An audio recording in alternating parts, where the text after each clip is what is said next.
All right, it's show time. It's show time. Welcome to another edition of the Aaron O Show. It is hot. It is hot. I actually have a fan going on because it's actually hot right now in the city. So if I need water, I know some of y'all is in like the South. Y'all really need water. Spence, what up? Azanika says, "What are some good stocks for beginners?" That's a good question, but we're not going to talk about that this stream. But we can talk about it on another show. We can go over that. B Rose says, "You look shiny." It's because the light is literally beaming on my face, so that's why. That's why. You know, Hollywood is shut down, so I'm looking to get a job in Hollywood. So they've been on strike for 100+ days, and I know they ain't got nobody else to do it, so they might as well go ahead and hire me. They want I look a little shiny. That's probably a good thing. That's because it's hot. It is hot. But the show must go on regardless. Been a few days. I've been chilling. I've been chilling.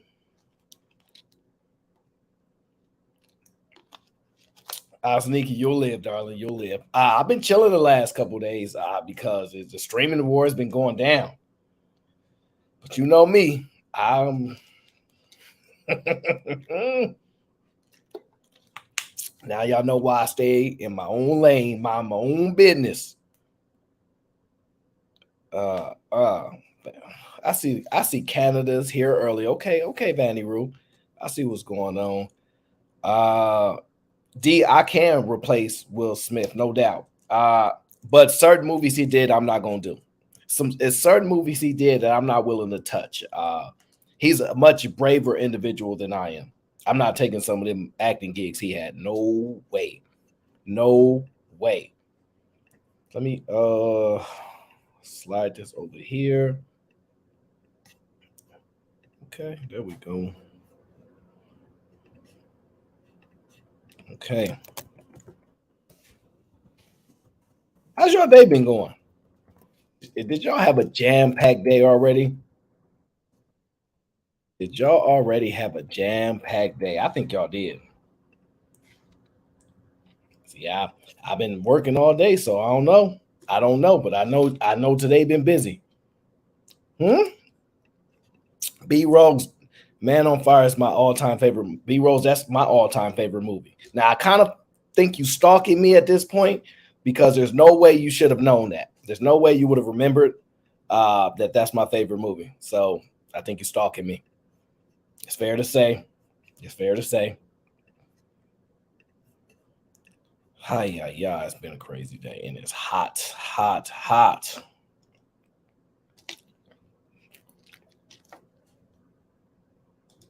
Now, let me make sure, of course, even though I've been gone for the last few days, keeping my head down, I still have to acknowledge the sponsor of the last show, and it was none other than the I will call her she is one of the staunch supporters. She stands up for all the ladies always. So shout out to Tara.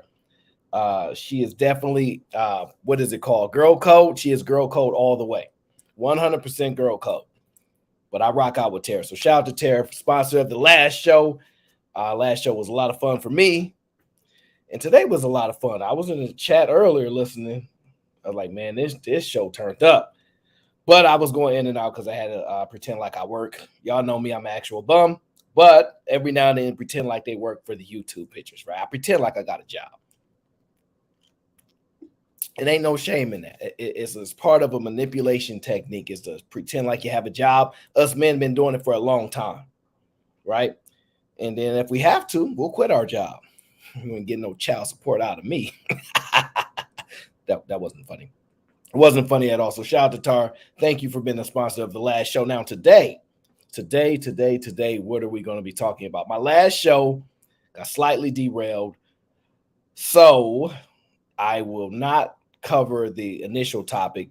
I'll save that for another day, but I have that video put to the side for when necessary. Now, today I'm going to cover a couple difficult conversations, and then we're going to get into the broader conversation, right?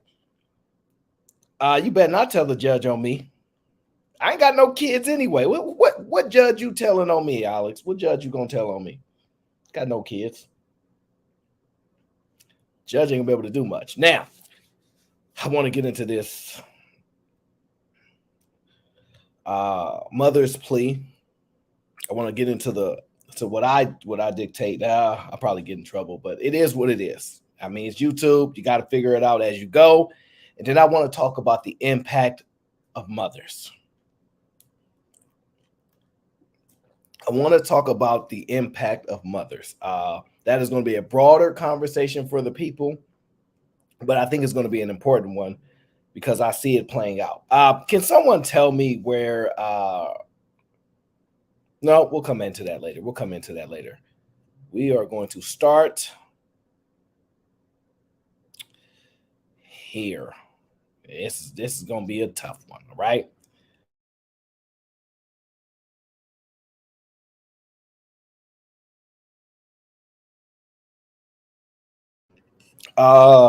You know, a lot of if you have a job and you in the chat, please put a 1 in the chat. If you have a job, please put a 1 in the chat. If not, you can leave it blank.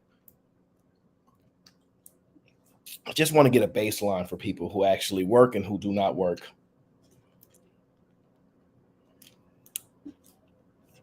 Oh, that's not going to be enough water.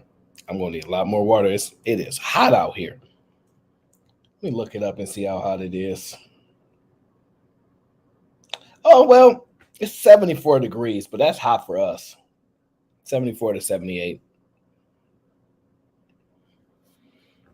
See, I got a lot of workers here. Okay. Well, Kuma says, unfortunately. Ain't no unfortunately. Be grateful we have jobs. Be grateful we have opportunity. And you'll see why one day. You'll see why the opportunity exists for us. It's actually very important. Very important. Let me make sure that we get rid of all possible trolls. Okay? Now, I too leave out the house every day, and I'm always a cautious person. I look both ways when I cross the street.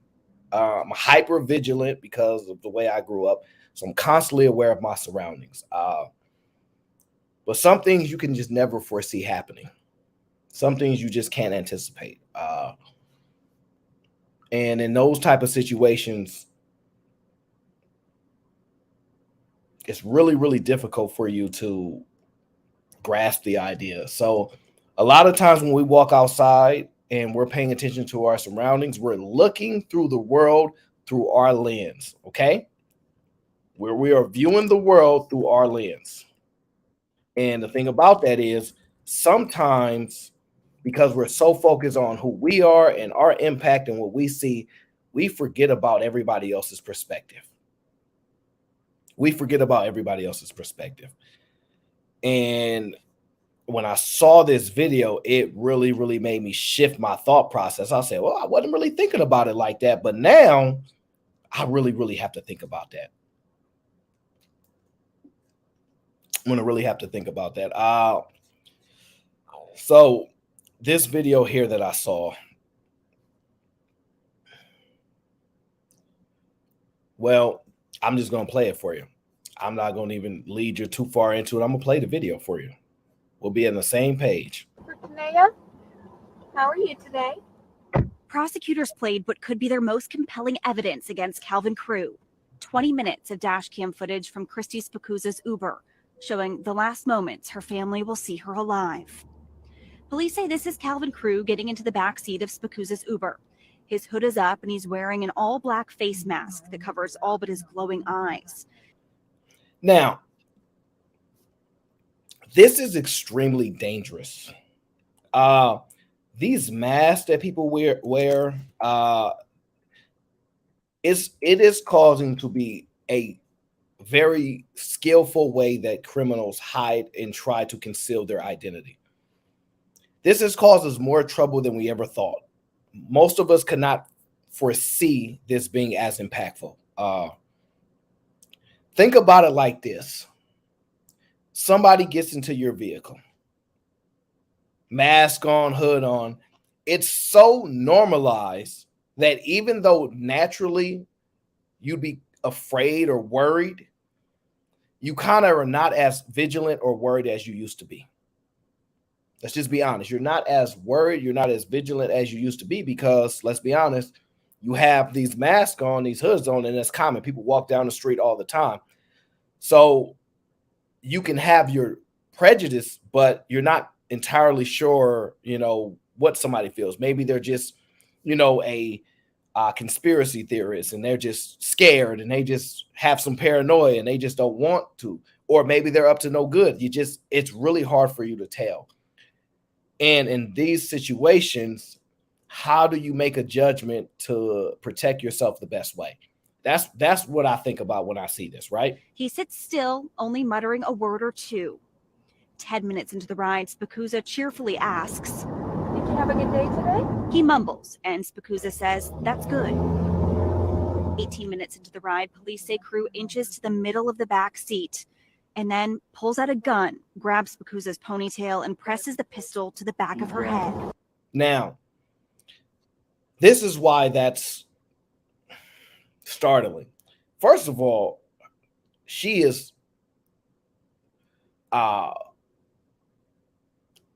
remarkably calm in this high intense environment, right? Because you notice he itches up behind her, right? And while he's itching up behind her, she probably sees some movement, but she's probably a little nervous, but she's probably done 1,000 trips, right? 500 trips, whatever you want to call it, right? She's been doing it for a long time, it seems, right?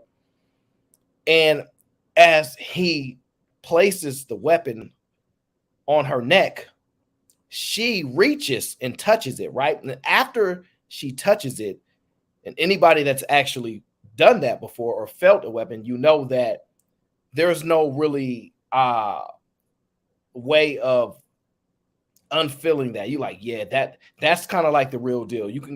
There's some fakes, but you kind of know, all right, this situation just took up a whole nother level. Now she's remarkably calm, but at the same time, she's terrified.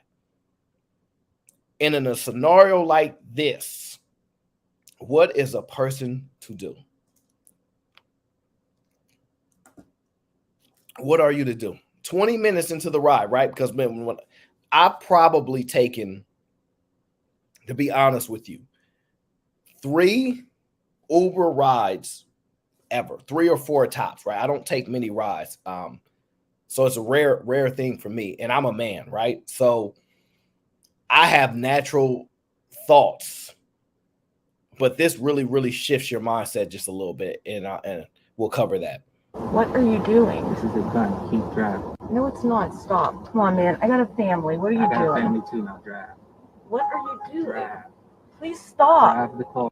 Now she's pleading. Please stop. Please stop. I got a family. What are you doing? Right? She's so in shock. She's responding to him in a way where it's like, you can't be serious. This ain't real. This is not really happening to me.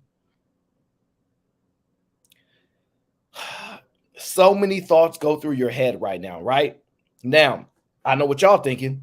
Man, I'm going to itch up that speed and go 140 miles an hour.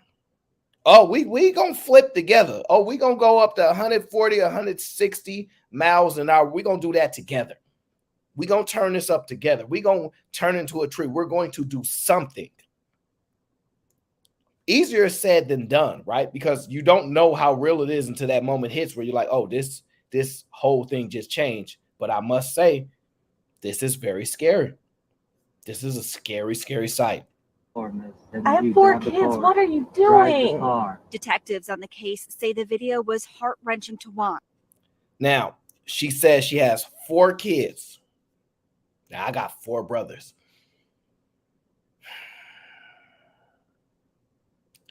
Now, if she has 4 kids and she's driving, and that looks notably at night, it's a high probability that she probably needs the income, right? It's a high probability that she's doing this to support her family.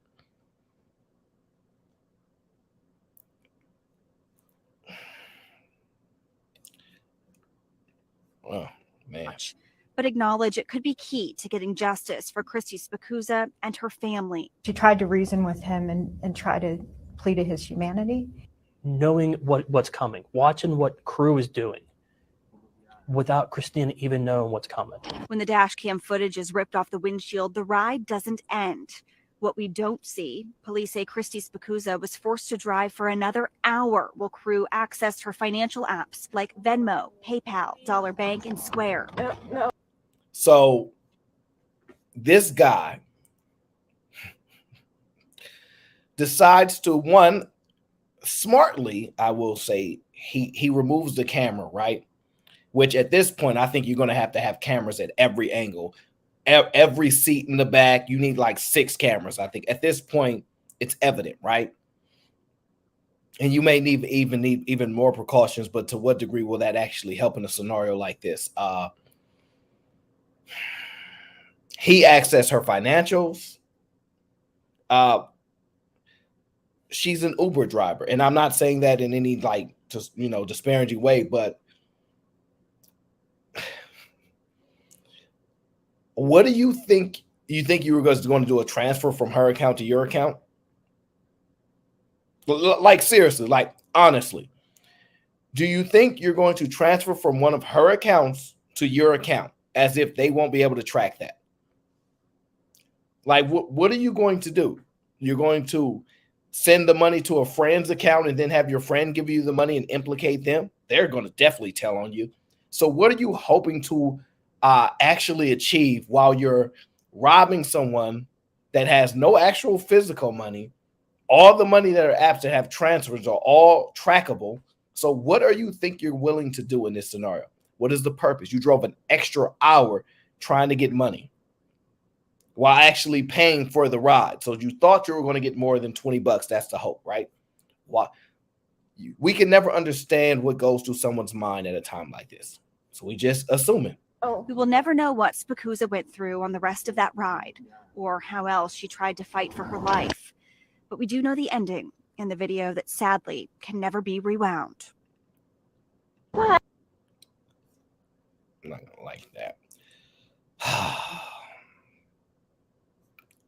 Now, this video is very, very tough to watch because honestly, what it does for me is give me 2 things, right? A lot more scrutiny and laws are going to come down for this type of job, right?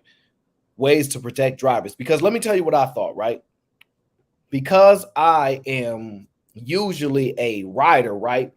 I never thought of the reverse, right? So in my mind, I'm thinking, what if this driver drive off a cliff?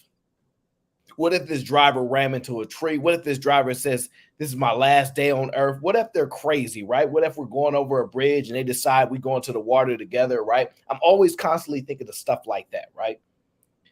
But never in my mind would I think that the driver is the most at risk.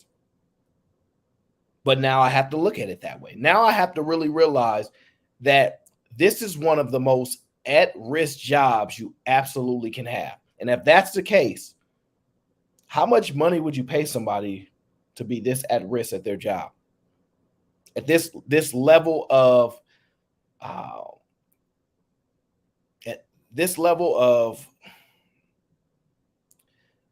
it's so easily to grab somebody, so easy to get in someone's space. You don't really have a layer, right? Like if you look at taxis, right? They used to have the little screen, little thing or whatever the case is to kind of block you off, right?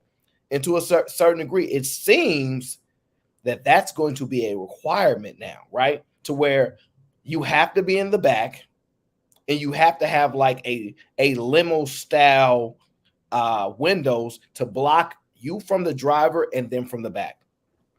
Because honestly, can y'all allow your significant other to actually do this job after seeing that? Now, it's obviously not a one-time thing. We know this happens, right? But to actually see the footage, to see the video, and to realize that as a mother of 4, do you think that if you grind and you hustling, do you think that and I always tell everybody that I'm close with, I say, don't ever do Uber or Lyft, right? I say always do delivery jobs, right? So where you can drop off like Instacart, whatever, you can drop off the groceries and you can take a picture and you can leave. And it's a twofold thing, right? And the reason I tell them that is because, and this is for everybody around me, I always tell them this, because one, people tip actually better when you actually deliver groceries than they will for you driving them somewhere. People are very, very particular about their food, right? And so when you get their food, you get their vegetables, their fruits, and you pick it properly, because you know how some people be picking stuff that's expired and stuff like that. People actually tip you more, right? And you actually have a level of control. But when you have another human being in the car with you, it's a liability. So that's a liability model. When you're delivering groceries, when you're dropping off food, whatever, you're by yourself. You're the only liability. You have no responsibility for another human being there. Nothing exists, and you can drop off the food and you can dip, right? So I never ever promote people to ever actually drive Uber and Lyft, right? It's not something I do. It's just not something that I recommend, and it's because of stuff like this. Now, although I've never really seen it to this degree as far as the visuals and then the stories play out, I've read stuff, but you realize just how big of an issue this actually is.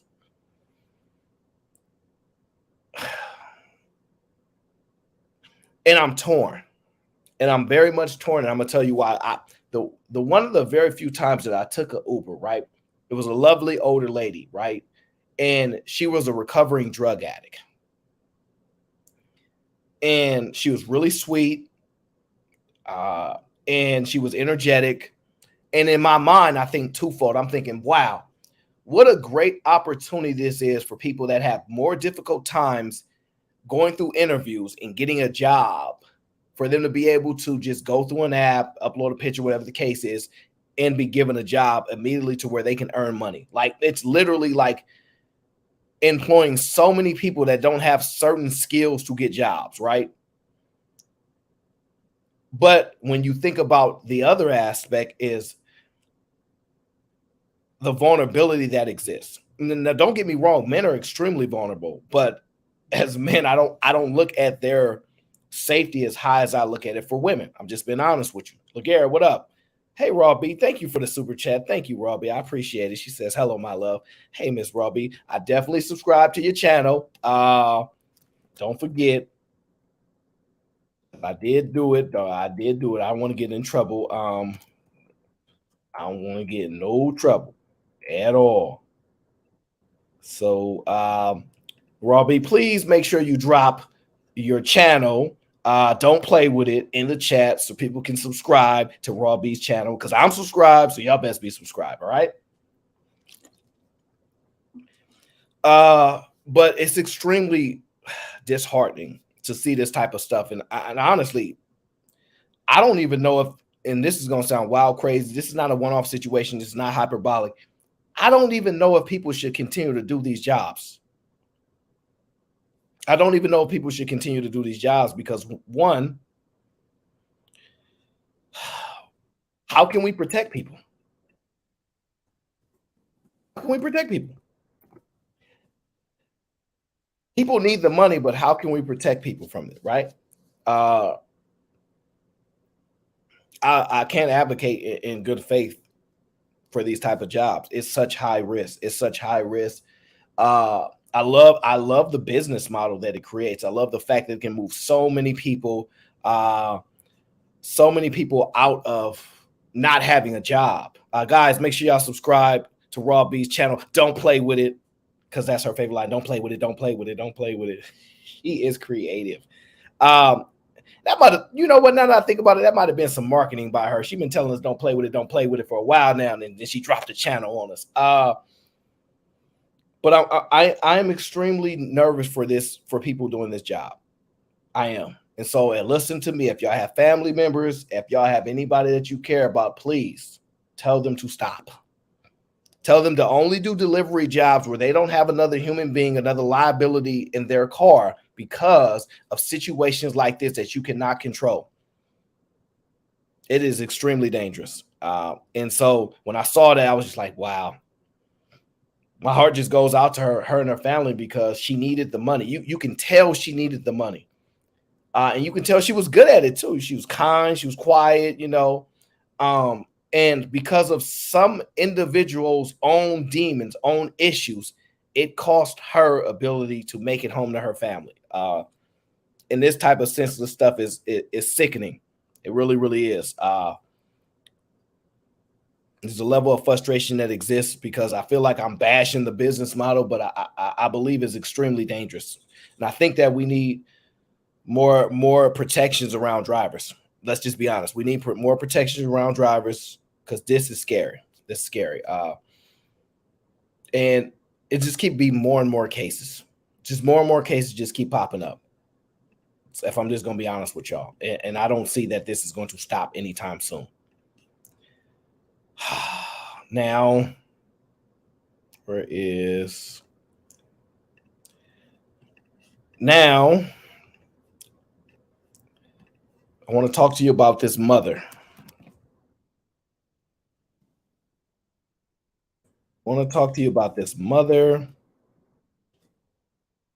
Let me see if I can pull this up.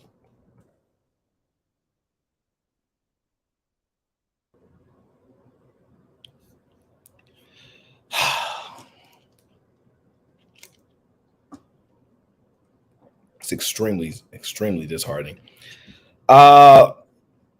So this is a story that came across my eyes a few days ago, and I wanted to talk about it, but I wasn't streaming for the last few days. I just been sitting back watching everybody else grind and everybody else stream. So you know me, I don't just stream to stream. I just hate doing that, and so I don't force conversations. I don't force things. I think it's not as enjoying for me. So if I can't enjoy it, I don't do it.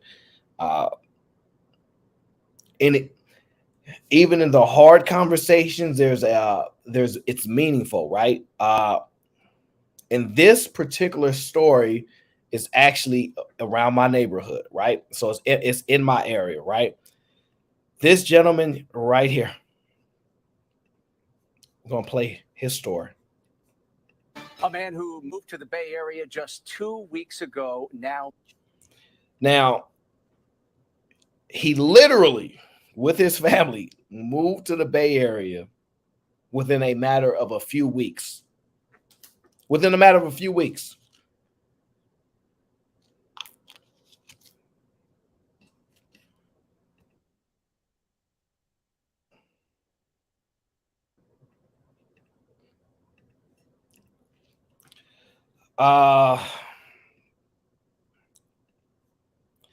And this looks, and I'm gonna be honest with y'all. We always talk about family all the time. Grizz is in the building. Grizz is already going to work. I see what's going on here. Grizz says, let me put a 308 in wind chime real quick for the gang. Cold game.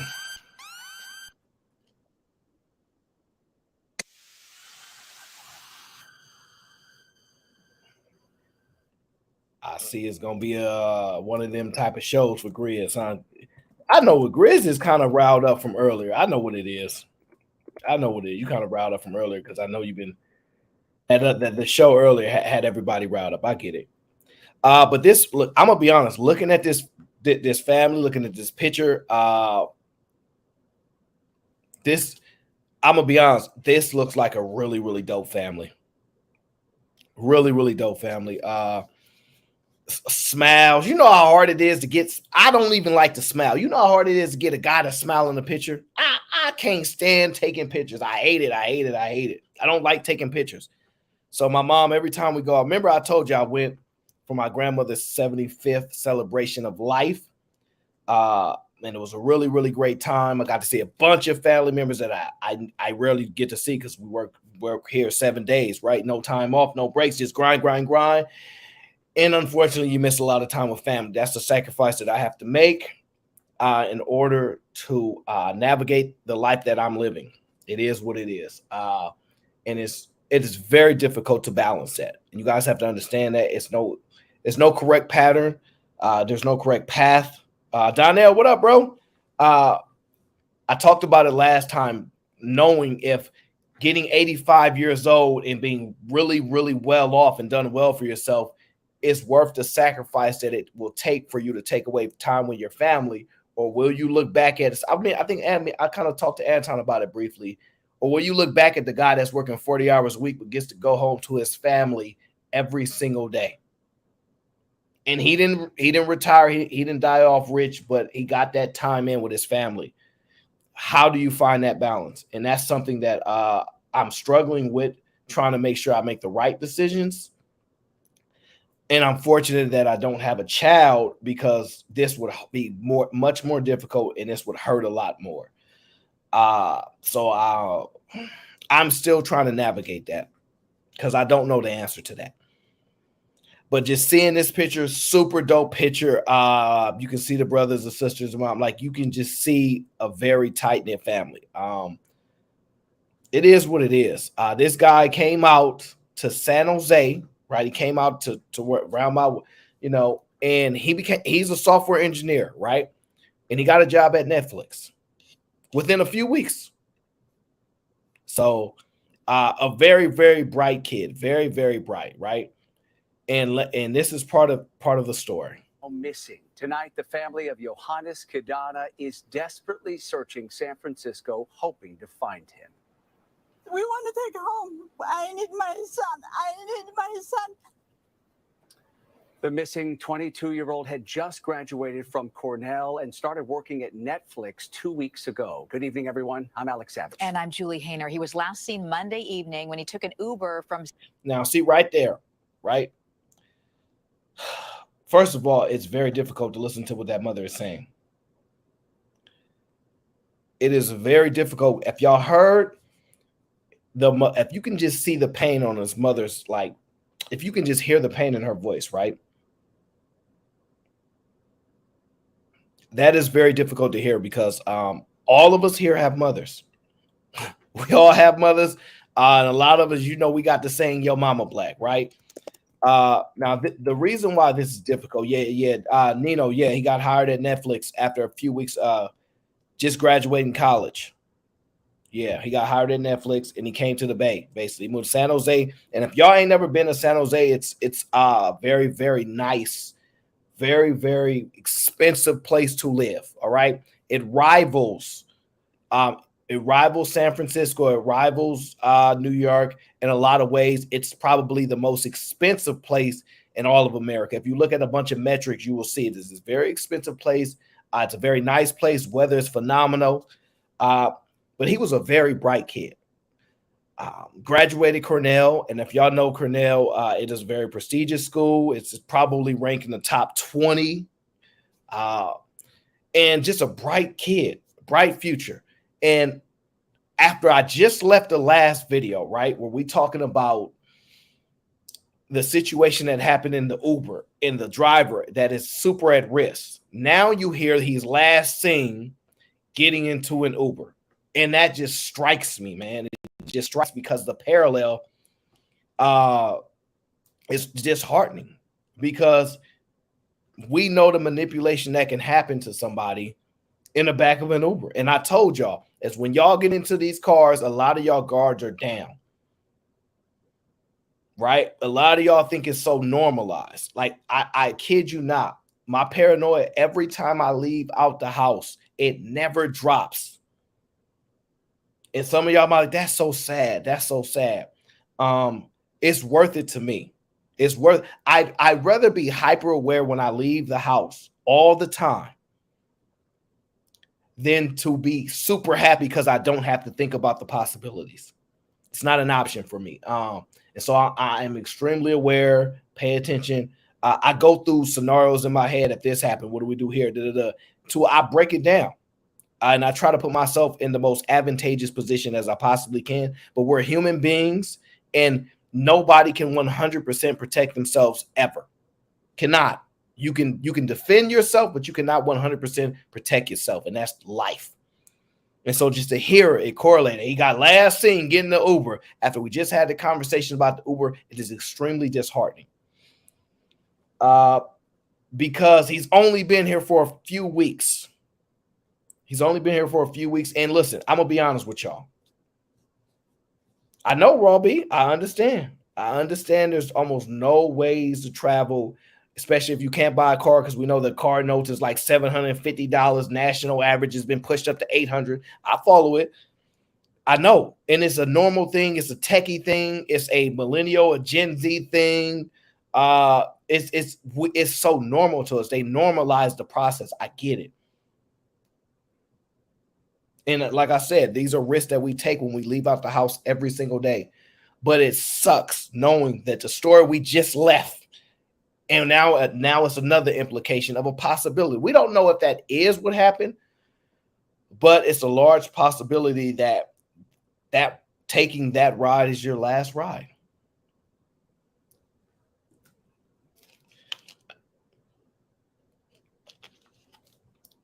There's nothing you can do to prepare for this type of stuff. Nothing, absolutely nothing at all. San Jose, authorities say some of his belongings have been found now near the Golden Gate Bridge. New at 10 tonight, KTVU's Jana Katsuyama joins us live from San Francisco. And Jana, the young man's mother and brother traveled from New York to try to find him. So mind you, his whole family is from NY. He comes to the Bay, basically gets a really good job at Netflix immediately. Obviously, listen, I'm gonna be honest with y'all. We shouldn't do this, but we're human beings. We do this. We judge. We make assumptions. Everything about that person there looks like a soft, kind, considerate, non-harming person at all. Just look like somebody that's just a good do about nothing. And this is just purely about how you make an assessment and judge somebody. Looks like he wouldn't bother a soul. Look like he's minding his business, good kid, everything, right? To just know you get targeted by the worst is just sad. His family flew from NY to try to track down and find him.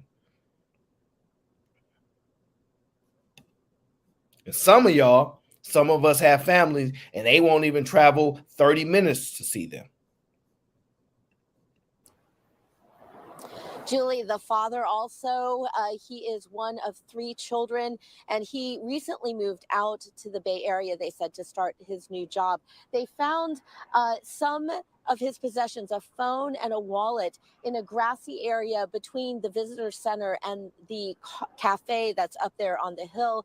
But right now, the mother, father, and brother are here in the Bay Area just begging investigators and anybody out. So you guys already know, right? The first look, if you guys have watched any show, the first 48 hours is critical. The first 48 hours is critical. If you don't make leeway within that first 48 hours, we know that the percentages, that the likelihood of an outcome precipitously drops day after day, hour after hour. We know what the numbers say. And this is just, man, this is your friend, right? This is your friend that don't bother nobody. And you always defend him, be like, hey, leave him alone. He cool. He ain't really like that. He be just doing his thing. He's one of those people. Y'all can see it. We got vision there to try and help them locate Johannes. I'm heartbroken. Johannes Kedana's family is terrified. His parents and older brother Josef flew in from New York Wednesday after they suddenly lost touch with the 22-year-old. They say Johannes had just graduated from Cornell in May and was starting a job in the Bay Area at Netflix. He traveled here late July 26th. Now, I'm going to just be honest. Look at both the brothers. That family doing something right. That family is doing something right. Man, good kids, man. Good kids, good family, good parents. This is one of the most difficult situations that you can find yourself in. And it's really, really sad. And he started work last week. So this was his second week of work. But on Monday night, they were worried when his phone's location tracker didn't move from a spot near the Golden Gate Bridge. Hardworking, determined. I need my son. I want my son. I just want to hold my son. His older brother, Joseph, says Johannes lives in San Jose. The family.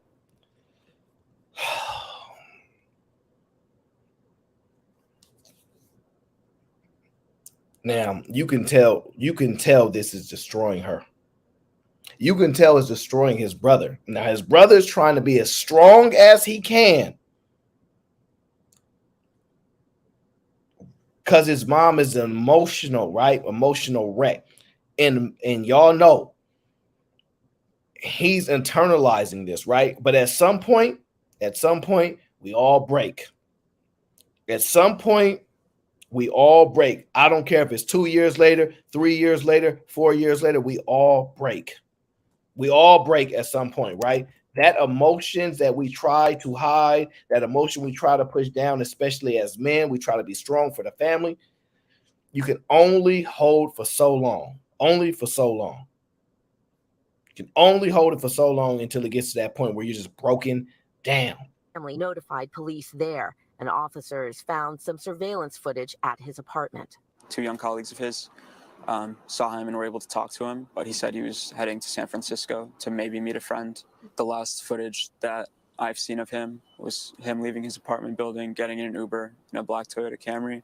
Joseph says on Tuesday morning, a commuter found Johannes's wallet and phone near the Welcome Center at the Golden Gate Bridge. $30 in cash was in the wallet, IDs, cards, phone untouched. Then $30 in the wallet, IDs, everything's untouched, right? We're going to presume that they didn't take $20, right?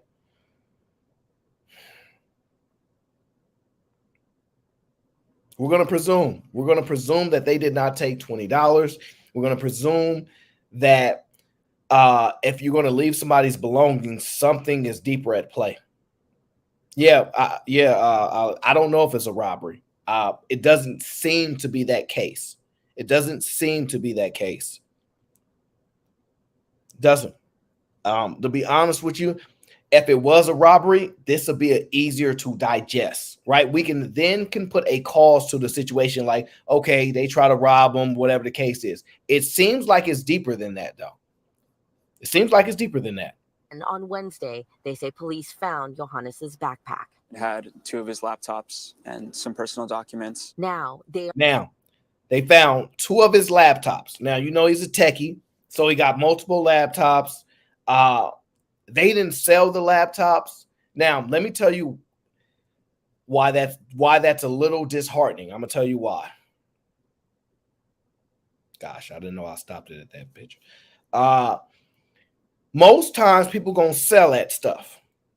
This the home of the big game, robbing and stealing. It is what it is. They're gonna sell that. They're gonna sell them laptops. He working for Netflix. You think he got a old laptop? No. But the fact that they were terrified to sell the laptop makes me nervous because I have to go into a bunch of assumption modes right now, right? I'm sorry, guys.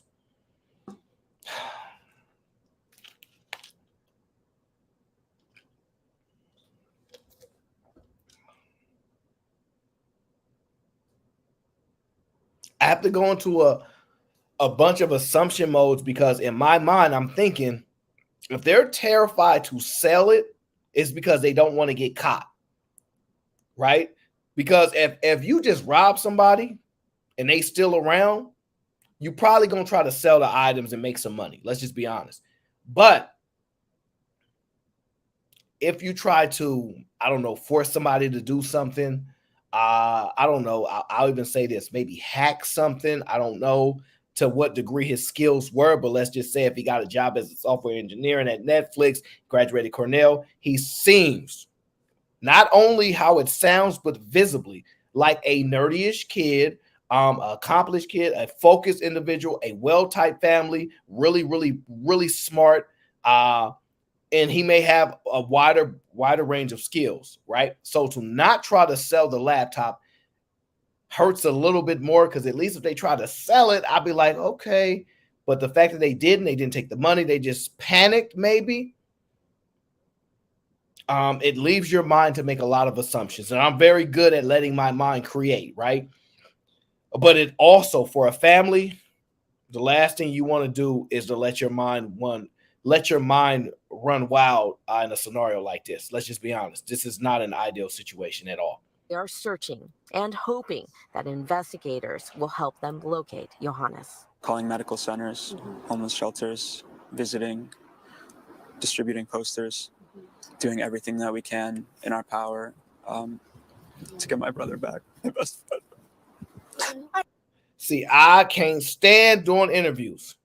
I can't stand that these TV stations are able to get these conversations from them because this is painful.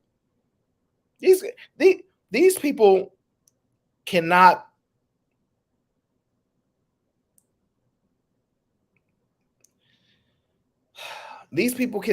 hold back these emotions, and these reporters, they cover the show and they get all of these range of emotions in this video, and it's really good for their profession, right?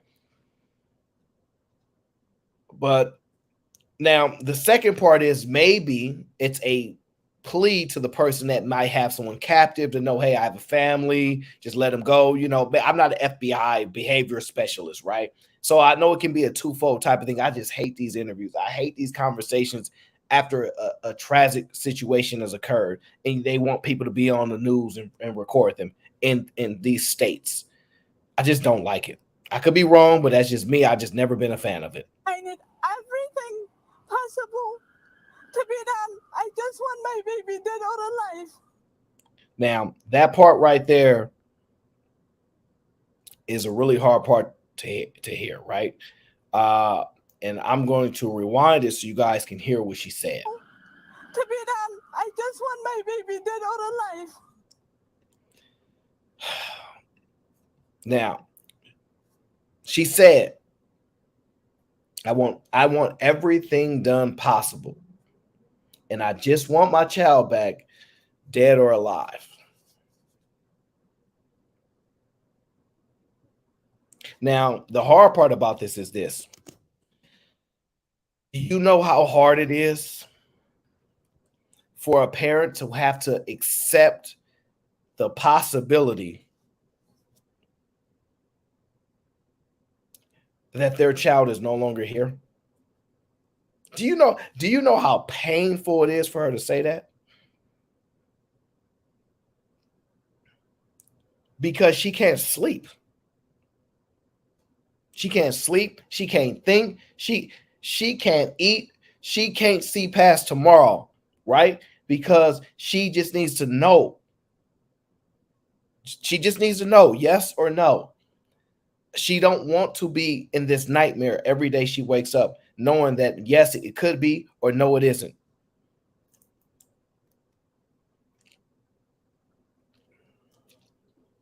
And she has another son.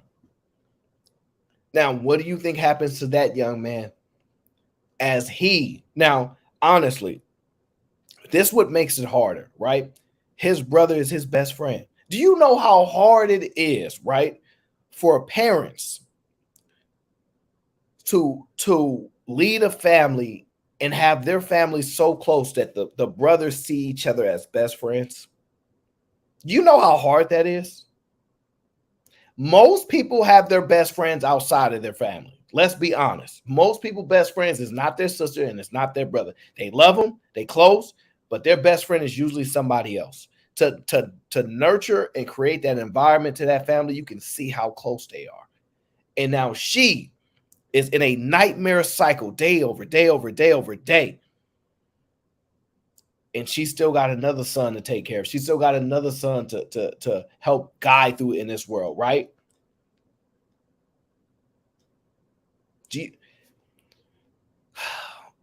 This is really, really crazy. Because how is she gonna get past? It's been a week. It's been 2 weeks. At what point? At what point can she just go? Okay, I just have to move on. Because I'm gonna tell you this: most mothers never do. Most mothers never do. And I'm gonna be honest. His father's not necessarily in the video footage, but they talked about him and his impact. His dad ain't gonna be able to handle this. Can you imagine? You got your kid through Cornell University. You have another bright son. He's a software engineer. And ain't no telling there's no limits on his skills. And after all that hard work you guys sacrificed and done for family, you get to this point. Oh man, I'm stuck in my mind, right? Because the way my mind works like this, put yourself in other people's shoes, right? Because you'll never be able to truly understand, right? But you do your best to get a level of empathy for people so that you can have a better understanding of what possibly people are going through, right?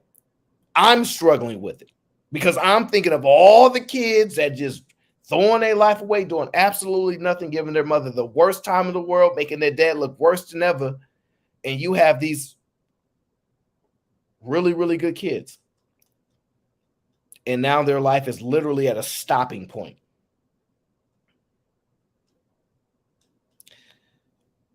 And I got 4 brothers. 4. 1, 2, 3, 4. No sisters, biologically. 4 brothers.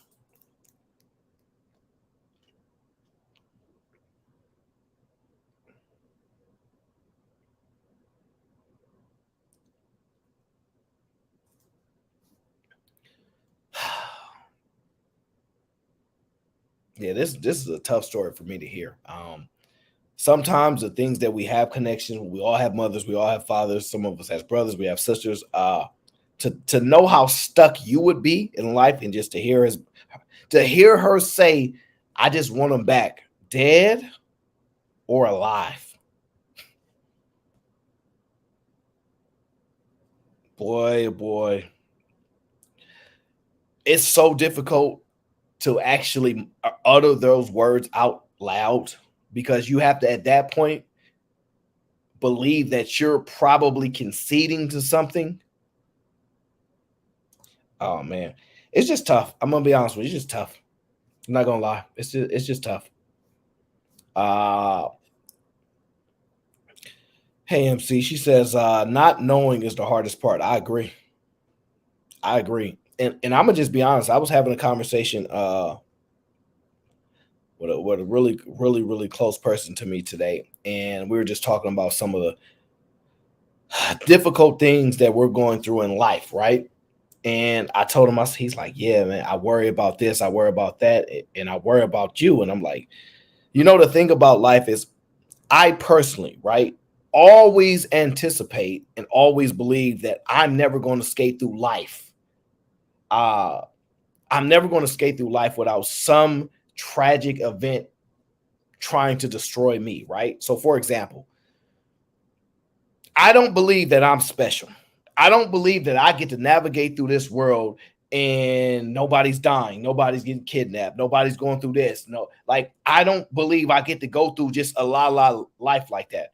I know that something's going to happen, whether it's to me or somebody around me. I don't believe I get to avoid this. I don't believe I'm any better than anybody else. So if why would I see all this stuff happening to somebody else in the world, and then to think that I'm just going to be able to avoid it, that I'm never going to, people around me, it's not going to happen. It's not going to happen. And the hardest part is knowing that at some point I'm going to have to face difficult situations, and I mean not on a normal process where, okay, people pass and things like that, because we all can deal with just life happening, right? But when somebody alters, when somebody makes their own independent decision, right, to impact somebody else's life that's close to you, you can't prepare. You can't predict. You can't, no matter how many, listen, you guys been around me now. You know my brain just do all day, every day. And I cannot turn it off. That's why I can only sleep 2-3 hours, right? Because I can't turn it off, and I try, right? The only other way that I could do it is to utilize a substance, and which is something that my life is devoted to never doing. So I'm not capable of masking these emotions, these feelings. I have to just embrace life and accept that this is what comes with it. But it never feels good knowing that I won't be able to avoid these type of things. Never feels good knowing that I won't be able to avoid it.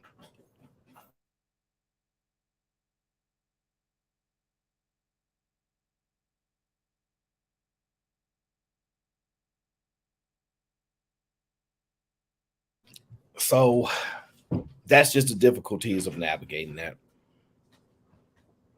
And to notice that there's an Uber involved in both stories just totally threw me off. So now my paranoia is even higher. It's even on a higher scale, right?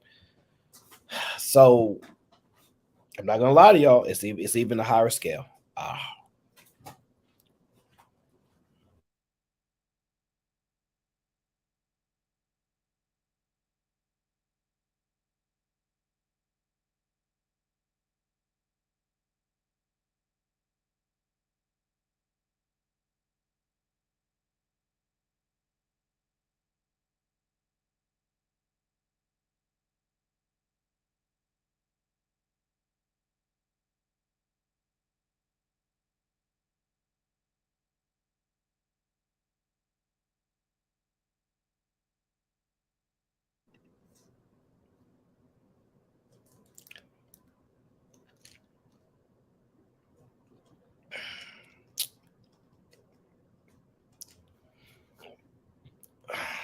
Man.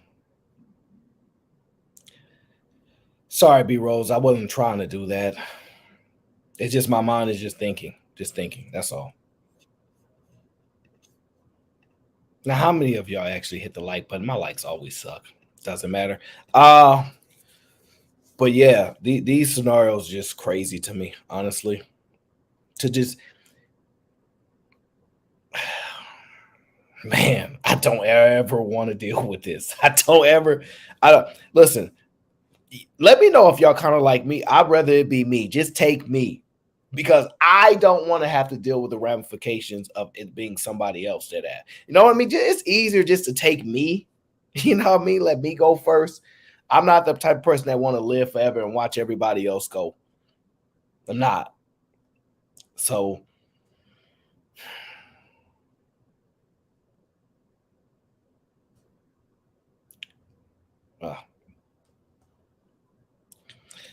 all right. So I talked about the plea. I talked about the ride. Now I want to talk about the impact of mothers. I want to talk about the impact of mothers. And part of the reason why is we've been having this conversation about westernized people, easternized people, right? Now,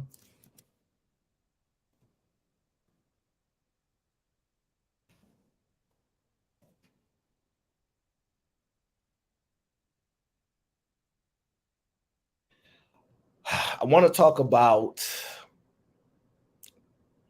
China in particular, right? There was this video I saw,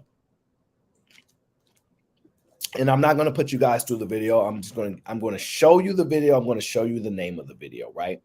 I'll even drop it in the chat if it's something that you guys might want to watch on your own time, right? But I'm going to tell you why it stuck out to me, and I'm going to show you. This is the name of the video, right? And this is about, now mind you, this is China. This is in East. This is in the East. You know how we do this East and West stuff, right? And this is what it talks about. China's last generation. 85% are not marrying. 60% are not procreating. Now let that simmer in your mind for just a second. 85% are not marrying. 60% are not procreating when we're talking about the younger generation. This is what's happening in the East. This is what's happening in China, right? And it got me thinking. I said, man, we usually have these conversations about the East versus the West, yada, yada, right? And we talk about other countries that are more traditional. Let me tell you something about China. Is a very traditional place. Whether you're talking about Hong Kong, mainland China, it's a very traditional place. It's a very controlled place. And to see similar impacts of what's happening here as far as people deferring, motherhood, fatherhood, parents, being parents, and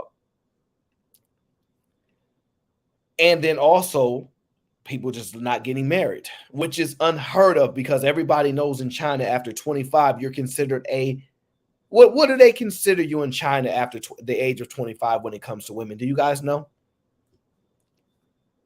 Do you guys know what they consider you in China after you turn 25 as a woman?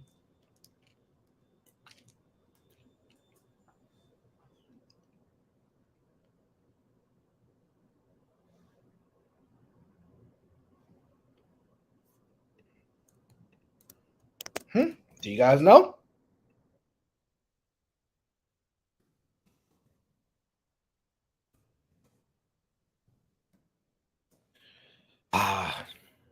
Down there, I appreciate the cash app, fam. Leftover. Who said it? Yes, they tell you a leftover. That's what they tell you. That's what they consider you. Leftovers. Hey, Miss Doris, leftovers. Very similar, but not exact to how we tell women that after 35, you hit the wall, right? It's a similar, it's not identical, but it's similar in conversation, right? Yeah, B Rose. Yeah, that is the truth though. And I'm not, I got a lot of Asian friends, seeing as I live in I'm in the Bay, right? So it's true. It's true. JJ says the same in Japan. Japan has an issue with the birth rates out there as well. And Japan has an insane, and I mean insane, work culture. Their work culture is more intense than the US, in my opinion. JJ, I'm pretty sure you can agree to that. I saw a thing about South Korea as well. These trends are trending over there where they are foregoing being parents and slowly trickling over there. And what it made me believe is this. It's all about developed countries, right? So when y'all talk about the passport bros and things like that, and they talk about traditional women, and it's usually in countries that are underdeveloped, right? But when you start speaking to countries that are, I won't say overdeveloped, but are no longer third world countries, and they're starting to become powerhouses and economic powers, and more and more people are lifted out of poverty. If you look up how many people have actually been lifted out of poverty because of what China has done, you'll see it's actually a remarkable thing. Yes, JJ Goddard says due to a stagnant economy, it's 100%, right? Now, and you see China's actually going through something similar to that right now. And we're seeing one of the biggest battles about currencies and control happening right now. But sticking online of this, parenting, marriage, all this stuff is starting to trickle everywhere. And I'm kind of torn why, right? But when it comes to the West, one of the common experiences that I have when I speak to women about why they don't want to become parents, it's very consistent. It's a very why they don't want to be married and why they don't want kids. It's a very, very consistent conversation, and it's somewhat not always, but it's somewhat of a prototype of this type of woman, and I'm gonna show you. And if you guys understand, you get what I'm saying. Right here, this in the West is the prototype of what, when I speak to women, what is common, of what I hear from them, of why they don't want to be parents. You may take a listen because I want you guys to hear it as well. Adjust this. There we go. Let me slide this over to my scale. There we go. Close out. Here we go.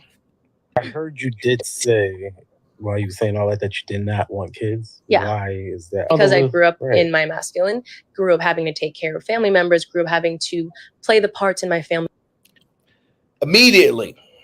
Immediately she says, I grew up in my masculine. This is the reason why she don't want to have kids. I grew up in my masculine. I had to take care of kids. I had to play a part in family.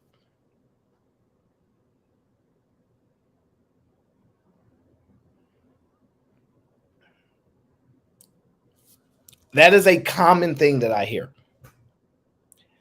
They had to grow up too fast. They had to help with the raising of the other kids. You know, and another common thing with women like this is they become really successful financially.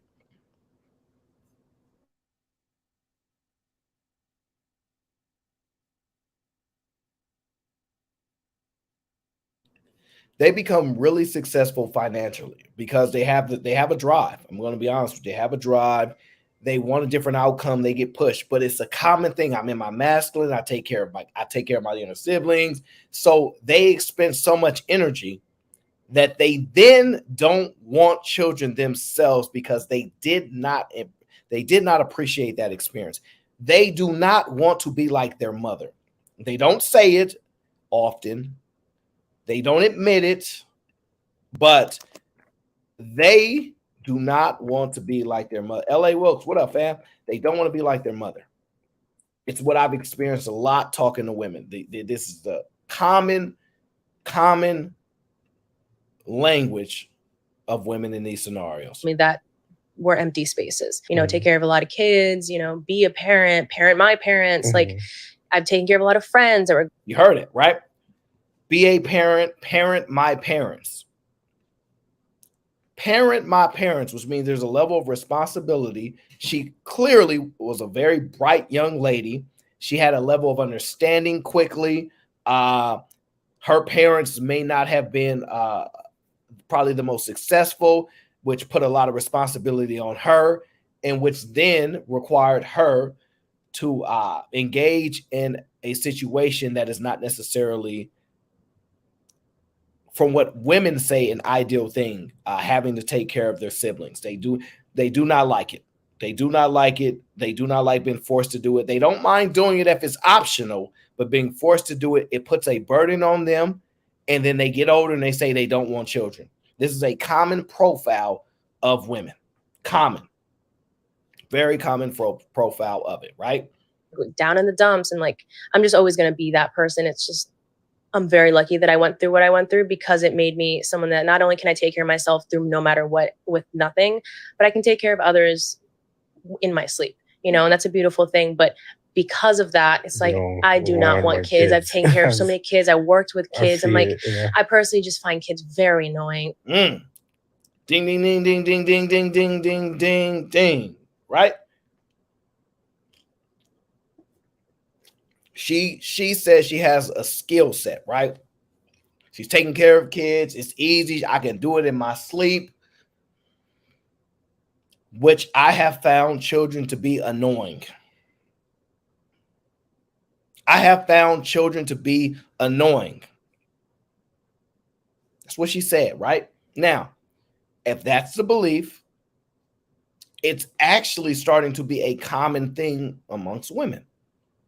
Now, when I hear men say, oh, man, you know, these kids cost a lot, I don't typically hear them say children are annoying. They have a more of an apprehensive view of the burden that it takes to take care of a family, not just a kid, but the family, right? I got kids, I got a woman. It's a lot to take on, right? For her, children are annoying because clearly you can tell I love her curly hair, by the way.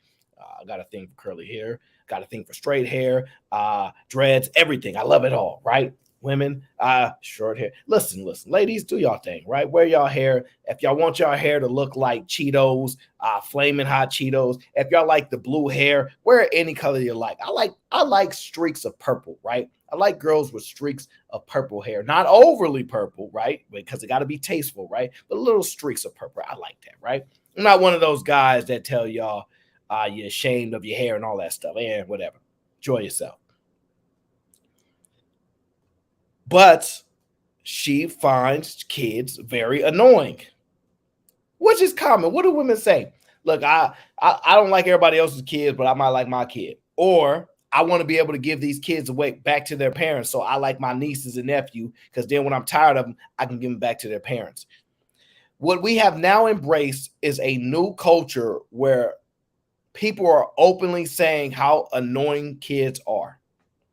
People are, instead of it, all right, let me tell y'all why this is the case, right? Let me tell y'all why, right? So y'all remember, if you're anything like me, right, I'm 34.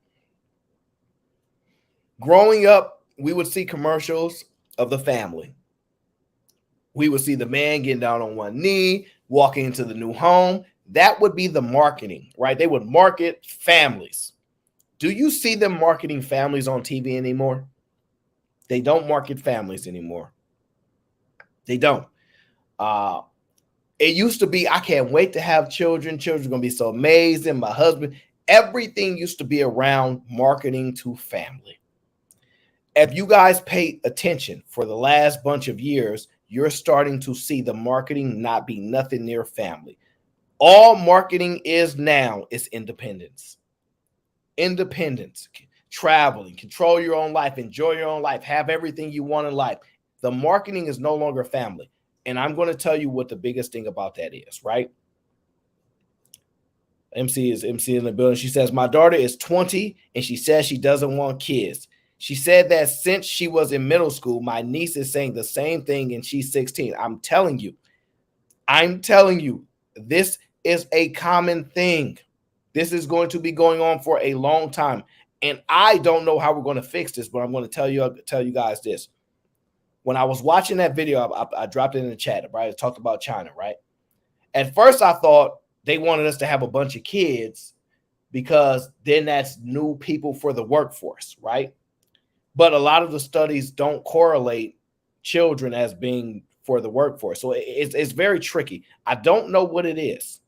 But if they wanted us to have kids for the workforce, why did they go away from marketing to make kids and family? That, like, it seems counterproductive. So I don't truly understand why that occurred. I'm very, very torn. I just know we market individualism. We market our own journey. We market our own life, controlling things like that. Family, and mind you, everybody's they're susceptible to marketing. This is why you hear people say, I've never seen somebody on TV that looked like me, but now that they've accomplished, I believe I can do it. We're all susceptible to this marketing ploy. And if we're not marketing families, and women overwhelmingly are saying they don't want children, children are annoying, I hate being a mom. Videos after videos I'm seeing, I just hate being a mom. Like, I hate it. The stuff that women would rave about.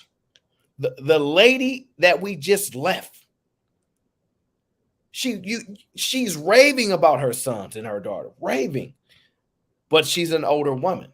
But as you start to trickle down to the younger millennials and the Gen Z, what you find is that this is a common conversation. I don't want children. I don't want children. I don't want children. And B Rose, where did I see a video of saying that she hates being a mother? You better hope I actually remove that video, because I have a lot of videos. I didn't particularly queue that video up for this stream. If you got kids, that 50. Where is it? I might not be able to find it, B Rose, but I assure you I have the video. And I got a lot of videos saved, so it'd be hard to find it right now. But it's here. It's here unless I removed it. I played it on one of my old streams. I will go back and find it for you, B Rose. Don't worry. I'll go back and find it for you. And first of all, does that shock you? Does that shock you that women are feeling like that? Yeah, B, I'm gonna look for it. Don't worry. I just got a lot of videos to look through. It would take me a long time. But I can search for it for you. But listen, I'm telling you, This is not out of the ordinary. We're getting to this state where women are more outspoken about how much they just don't like being a mother. They don't like being a mother. They don't want to be stay-at-home wives or stay-at-home wives. Like they believe this is forced upon them. Let me see here. Dang. Wish I would have queued that up a little bit more.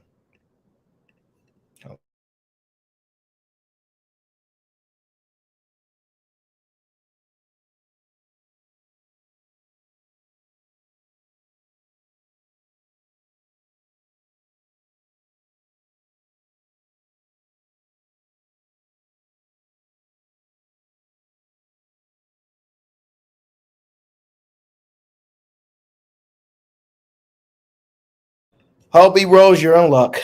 B Rose, you're in luck. I found the video. Give me 1 minute, B Rose. Give me 1 minute. I found the video. 1 second.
Look, you are in luck. I found the video. All right, B Rose, let's go. I found, and this in B Rose, this is not actually the video I was looking for. I have another one, but that one is further away, so it's gonna take me a good minute to find that one. I randomly ran into this one. This is just random. Here you go, B Rose, just for you, just for B Rose. Can I confess something? I love my kid. I fucking hate being a mom. I fucking hate being a parent. Like, I fucking hate it. And I feel bad for saying that, but like I wish someone would have let people with BPD know that like we really shouldn't be moms. Like having a kid is too fucking complicated. I don't want to do it. Like I don't want to be responsible for this tiny human. I just want to be responsible for myself, and it's too late now. Now, I could keep letting it play, B Rose, but I want you to recognize something that is very important. And this is the battle that's going to continue to play out, right? And I'm not, now mind you, this is a conversation. This isn't about right or wrong. I talk about what is. We can get into right and wrong if you want, but I'm talking about what is, right?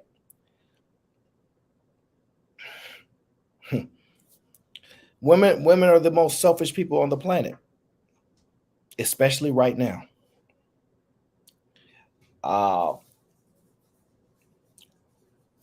And they are willing to be outspoken about it, which create narratives. Let's just say a man felt that way, right?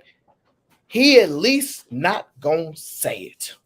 Because once you start to verbalize said language, right? What then happens is it makes it okay for other women to start adopting. Hey, thank you for being honest. I've been feeling the same way, sis. I've been feeling the same way, sis. So now it is my turn. It is my turn. And so now other women, this is for the younger generation, the younger millennials, the younger Gen Z, this is more common of what they've been experienced. Now you'll start to verbalize. And this isn't the first video I've seen like this. This is the first one where they're crying, though. There's a level of selfishness that comes.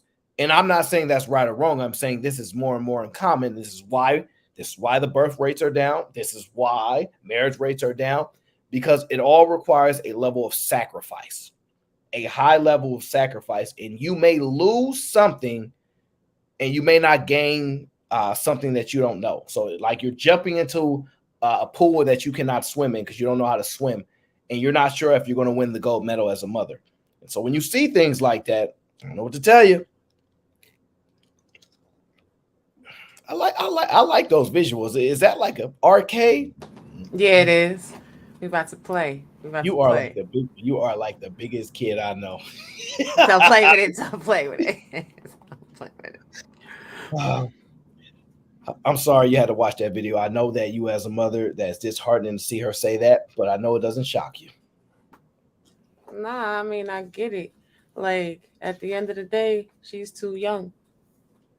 And again, a lot of young women that have kids are too young. They've not lived a life. They've not proved to themselves that they can take care of themselves. So, you know, it goes against the previously stated narratives that people should have children as soon as possible, even like hitting the wall. Sure, physically you may hit the wall. Mentally, you never will. But I'm with that. Yeah, if you have a child and you're still a child, what do you know of the world? You've never been, well, I'm not gonna say you've never been hungry because I know some people are raised in households where they have in fact been hungry. But you've never learned how to troubleshoot through that situation. You've not even really learned how to budget, especially with the state of the union as far as like credit and money goes. So at what point do we as a people say, shit, let me come up with a plan. Let me get my life together. You know, so you have women that feel like that. And then you have men that feel like, yeah, well, I don't want no kid and I'm not going to have no kid. And I don't care because it's not on me anyway. And then you just going to be on social services. Good luck to you and your kid. Like, this is the society we live in. I'm gonna have to make sure that they hear the rest of the video, so I don't want to make sure anybody say we didn't play the video. So I'm gonna let them hear it. I didn't know parenthood was gonna be like this. I didn't know I was gonna be doing it all by myself with no support system, no family, no anything. I didn't know. If I would have known, I would have never done it. I would have never. Can I compare? Now there's the key. No support system, all alone. I didn't know. I didn't know. Otherwise, I wouldn't do it. Now, it gets me to a more complex conversation, right? Because when you hear women say, I need to make enough money to take care of my family, it typically is not inclusive of a man, right? It's usually excluding a man, is usually talking about the children. But I don't think women ever gonna make enough money to take care of kids by themselves. No, they're not. So this is why everybody involved in the situation has to take accountability. Sure, you could just blame the men. Sure, you could just blame the women. But at the end of the day, it does take two people to create life. Without two people depositing DNA into a situation, no life is ever created. So now you have to look at both parents. Are you mature enough as a man to put your ego to the side regardless of what happens and still take care of your child? Are you strong enough as a woman that if the man that you chose to have a kid with passes away or is no longer in the situation, do you have the wheelhouse to still raise that child? No, it's not fun. It's not fun at all. This is a difficult conversation, right? Because I put myself in the situation as far as when I'm young, right? And I was there are a couple factors that play to my benefit, even though it might be perceived a negative. But I think the level of attention has to be put more on younger women. And I say attention. Do you agree with that? Yes, I can agree with that. Because at the end of the day, like, women need to ignore these men. And so this is my experience, right? You tell me what you've seen. At a younger age, women are overly into chasing men. Like they're willing to get all in their space, but make sure they are. And then once they get out like high school and college, it's like, okay, now, man, you're supposed to chase me. But up until that point, women are very much what we call boy crazy, right? And they are very much, a lot of their focus tends to be on guys. And so that's why I say that level of attention has to be placed on women, is because they a lot of times attract these young guys, and they'll be the same age, 2 16-year-olds making a baby, 7, like it don't matter. But I just noticed that that small window, they are very, very much focused on men, a lot more than they should be. And neither of them are in a place to be decision makers and be thoughtful and things like that. But I just have to tell you, I mean, the risk is going to be very high for women. I mean, because they know what they like, and they don't have the same attitude as older women say, I ain't chasing no man, because at a younger age, they're more likely to chase a man. What do you think about that? I think women is always going to chase men. Women chase men at 50-something years old. You see it every day. Women lower their standards, their expectations, all in the name of love. I think that parents need to be more mindful of their children, period. My mother did not play those type of games. Excuse me, I'm brushing my child's hair as I'm talking to y'all. Mother. But my mother did not play those type of games. I couldn't be in the street all hours of the night. There was curfew. You didn't come home by that curfew, you better stay wherever you were, because you weren't getting in. And that simply was that. Oh, you want to be fast and fresh? You better make sure his family likes you, because you're not going to bring that baby here. You better have some degrees first. See, but the way children are being raised nowadays, everybody's friends. I'm not your friend. I tell my daughter that daily. We are not friends. I am your mother. You are my child. I love you, but you ain't my homegirl. We ain't going to the clubs together. But that's a non sequitur, because I'm decades older than my child. But imagine, if you will, all the people that have children as a teenager. Now they 30 in the club, they club as a teenager. 36 in the club, they club 18. They in the same club. Your social circle is the same social circle. I don't know nothing about that. That's a very good point. Now, I didn't think you was gonna say that women will always be chasing men. I didn't think about it like that. But They always are. Now, another reason why I think that the dynamics between women it being more outspoken about not wanting children, right? I believe men don't want them. I wouldn't say more either. It's just I hear women verbalize it a lot more, right? Now we can get into actions and things like that, but I think it's more because I think I think most men want kids. They just want to be able to take care of them. And it's not necessarily the case necessarily for women, because a lot of these women that don't want kids actually make really, really good money, really, really successful in a lot of ways.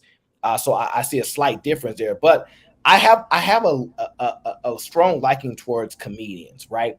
And I say it because they have a special skill to make people laugh, but they also have a unique way of seeing the world and then crafting a story. So, and I'm not saying this person here is an amazing comedian, but this person talks about the dynamics of son versus daughter relationship. Check this out. Mothers and sons, very different from mothers and daughters, okay? Now, if I was to encapsulate that relationship, mothers and sons, it would be like this. Mummy loves you very much.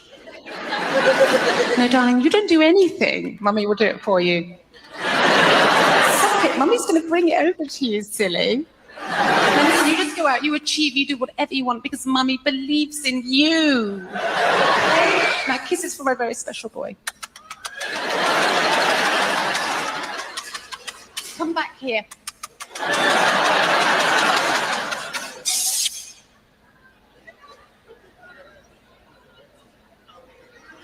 Mothers and daughters is a bit more like this. You look fat in that. Mother. Dead ass. Dead ass. Coming from a single parent household myself, but first of all, poor manners. I'm a heathen. I apologize. What's up, Aaron? Chad, What's going on, Omni? Robbie, what's going on? What's going on? Hey. listen, coming from a single parent household, and I didn't start off that way, so I know both dynamics. I know the two parent dynamic, and I know when you just have one person that's holding it down by themselves. I've seen both sides. My mother and my sister used to always get into it over her appearance. That's the first thing. Mothers will pick apart a daughter's appearance, X, Y, Z, and the third. Like they will go back and forth with them. With my mother and my sister specifically, it was the hair, black women in the hair specifically. Secondly, with me, yeah, my mother all but sheltered me as a child when my father left the picture. Matter of fact, a big point of contention was in my, if I yeah, what I remember of my early childhood, a big point of contention was the way my father wanted to raise me and the way that my mother wanted to raise me. And thank God for my rebellious nature from all of the programming and the bullshit, because y'all got to remember this, like around the time that I was growing up, what was that show that came on HBO? Sex in the City, Cosmopolitan magazine, all of this stuff was active and it was new, and the push for modern day feminism as we know it was starting to take root when I was growing up. So my mother was embracing a lot of experimental ideologies that weren't really founded in anything, just stuff to make you feel good instead of actually be good. I needed a foot in my ass growing up. That's what the fuck I needed. I was a badass boy. I needed a foot in the ass. How Red Foreman say it on That 70s Show. I needed a foot in the ass growing up. You know what I'm saying? I needed a couple of, you know what I'm saying, in the face. You know what I mean? And my mother couldn't bring You it, got but a my potty mouth. father, You got a potty mouth. I could tell. yeah, my father would do it in an instant. My mother, she didn't have the stones for it. She didn't have the ovaries, I guess you would say, to do what needed to be done. Well, So like, I think that actually kind of plays into it because that, and I believe it exists. This is my own view on it, is that mothers have an insight to how women are. Little fast little thing. I know what you up to. I know when you lying. I know how manipulative you are. So it's harder for a woman to get as close to her daughter. This is just my assumption. That's why they say. That's why they say daddy. That's why they've got daddy daughters and mama sons. In my opinion, is because the men don't truly know women the way we don't know them the way women know women. And so for our daughters, we naive to a lot of things, right? But when it comes to our son, we know what you up to. I've been there, done it. And I think it's the same dynamic with the women. But when you have the son, she's like, I don't really know men like that. That's my son. I can't really think that way. So there's not the level of this insight that exists. So I believe that's what makes the relationship so uniquely different. But tying into that, I believe this is why women don't want kids. I believe this plays on to the point why women are starting to not want children. Because break it if down. they were getting that best friend, and I'm not saying you should be best friends, Robbie, but just to the conversation, that relationship that it looks like mothers have with their sons, if the daughters were getting that, and I'm not saying some don't, because I do believe some do, but it's not comparable in my opinion. They may feel differently, but I think they get a different experience, and I think that kind of it kind of like boils over to the experience of saying I don't want to be a parent because of that. What do you think, Robbie? I think that some people do have an emotional disconnect with their children. I don't think it's because they realize the manipulation. However, I think it's because mothers already know you don't have time to slack off, because eventually you have to become a mother too. You have to run a household too. You have to learn responsibility. It's not a joke. But, as far as the over coddling of sons, I do think that is a really big problem in our community. Little girls will get pushed out of their house at like 18 years old, but old Ray Ray and them still sleeping on the couch, 35 years old, second bid in prison, doing the same dumb stuff, sitting in his drawers, playing the Xbox.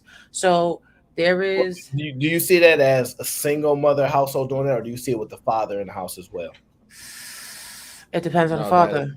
Because that does I depend on the can father, get, but yeah, I most agree with fathers that. wouldn't.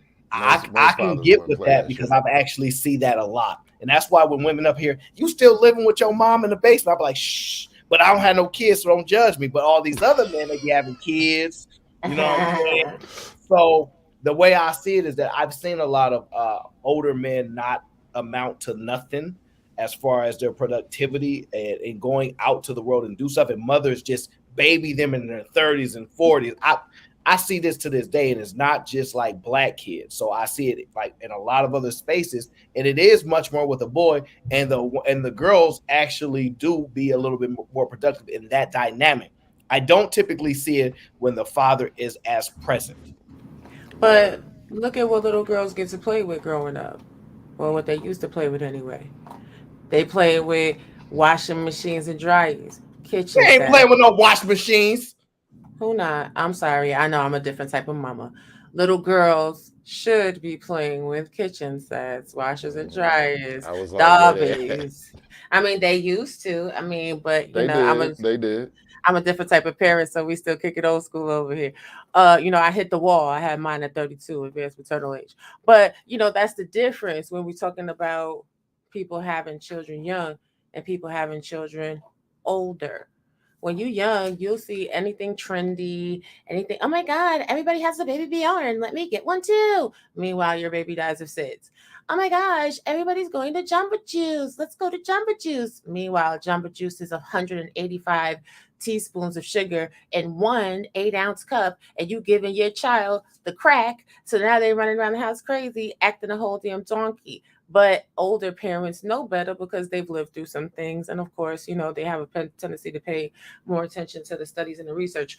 But when it comes down to boys, I do think a lot of single mothers do create the husband son, which is deplorable. I think a lot of single parents do that with their daughters as well. Because once young women get out the house, she making a little bit of money. Now she got to pour money back to her mama, so her mama not struggling. Well, I raised you.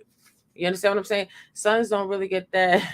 Sons don't really get that same pressure because what's a boy going to tell his mom? Mom, please, I'm a man. You don't tell me what to do with my money. I'm a man. He bigger than her, so she not going to really go back and forth with him. Well, this is my personal opinion. I feel like those mothers feel like they failed them. This is just my personal opinion. I'm not a mother. I think when they don't pick good fathers, I think deep down inside it destroys them because they like, man, I failed him. I picked the worst father, and I don't know if it's like I don't know what you would call it, but you know how they have self-loathing. Yes, it's self-loathing. Yeah. Okay, and it's to the point where they're like overcompensation, right? Where it's like if I have to do extra for him, I know I was wrong. So I kind of look at it like that because it doesn't make sense any other way. Because they don't do it with the daughters. I don't see that as much with the daughters. But you're right. When it comes to those boys, the boys are bigger. But if the father's there, yes, they do. They do overcompensate with their daughters as well. It just presents different. Okay. You ever see a woman that's absolutely spoiled? Think her shit don't scream? No, listen. Though. Go ahead. Yeah, no, yes, you do. You just don't realize it because you're looking at the bad behaviors that are the sum total of the experience growing up. Those good little girls, bad women that never clean their house because they never were forced to. Okay. Those that have bad hygiene, those that you can't really have a conversation with them or they have a whole meltdown, you get to raise your voice, they're crying. Those are people that were overcompensated for as a child. They were told they were something special. Those are the ones that had their parents killing themselves to throw them the most trendiest party because they needed to be the most popular kid in the school. So I think that we get so caught up in the hype nowadays that we don't really look at the origin story of the evil villain. I can get with that. Let me read these super chats real quick. Here we go. MC is back in the building. She says, I've always told my daughter that she doesn't want to be a single mother, but I always told her to find someone she wants to marry and have children. Yeah, listen. First of all, this is my honest opinion, right? My don't have kids. I have to always get it, but I'm probably gonna have at least one. That's the goal, at least one, right? You need to pick somebody that you know that's gonna be a great dad. And I don't want to hear these lies. Don't want to hear these lies. Oh, like you just never know. Y'all know they just may not tickle your fanny. They just may not be the great relationship person you want them to be. But we've been spotting these people since the beginning of the time. We know that kid that's gonna go on to go to college and be successful. We know that kid that wants children that don't play. We know that person. We can identify him. We actually can. Whether we do what's in our best interest is a different story. We do what we selfishly want to do. But we can all see those people. We all know who's going to be good dads and who not. I don't know why we sit there and play this game like we don't know, but we absolutely know. I'm sorry. I'm not going to play these games. We know. We know. You might not pick him, but you see him. And you be like, yeah, I don't want him though, but he would be. And y'all know the truth. IMC's back. She says, it's hard to be a single mother when you barely don't qualify for benefits and don't believe in child support through the state. I made my bed, so I have to lie. You know, I have a lot of respect for you because you're very honest and you tell your story and you admit to your shortcomings and you do the best you can. You seem to have a very nice head on your shoulders. You seem level-headed, but don't be too prideful. Sometimes women get extremely prideful because I think I played a video. I guess with women, the opposite of pride is shame, and women don't want to feel shame, and so there's a level of pride that women have. Don't be too prideful that you don't do the necessary things because of pride.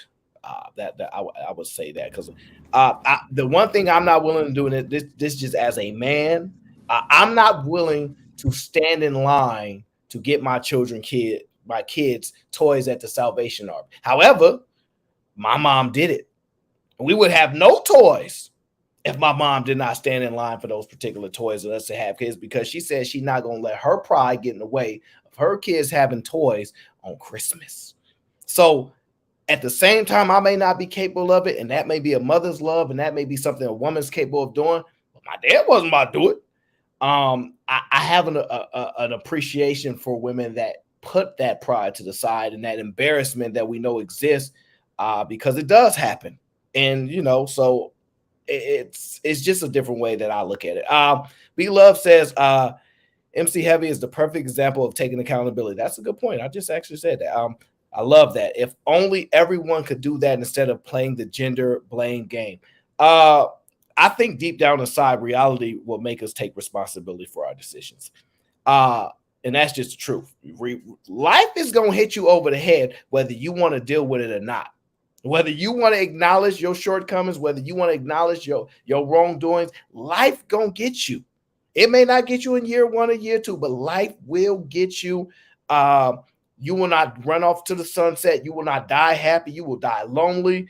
You will have a very difficult life. So I believe life will eventually get you, in my humble opinion. But thank you, MC, for telling your story. You always share, and you always support the show. I appreciate you. What are your thoughts?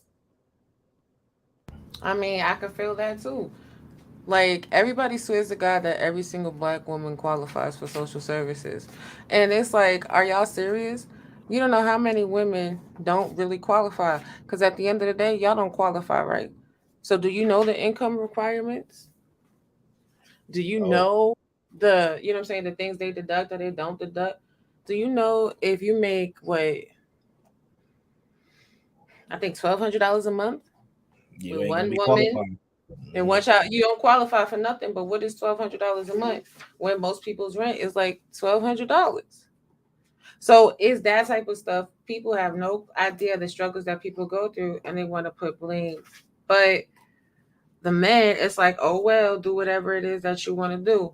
That's an inappropriate stance to take in today's society. You worried about spending $40 on a date, but you ain't worried about spending $40 to bring your kid no food.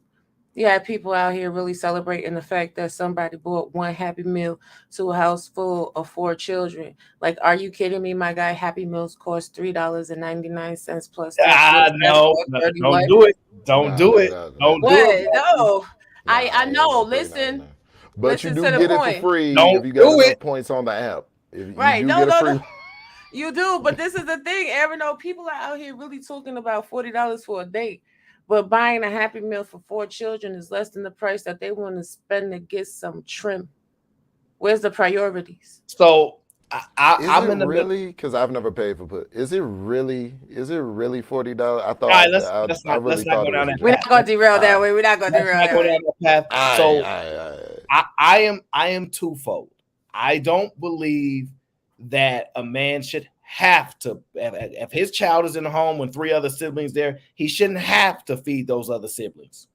He shouldn't have to. Now, is it a better thing to do? Yes, if you can afford to do it. But your responsibility goes to your child first.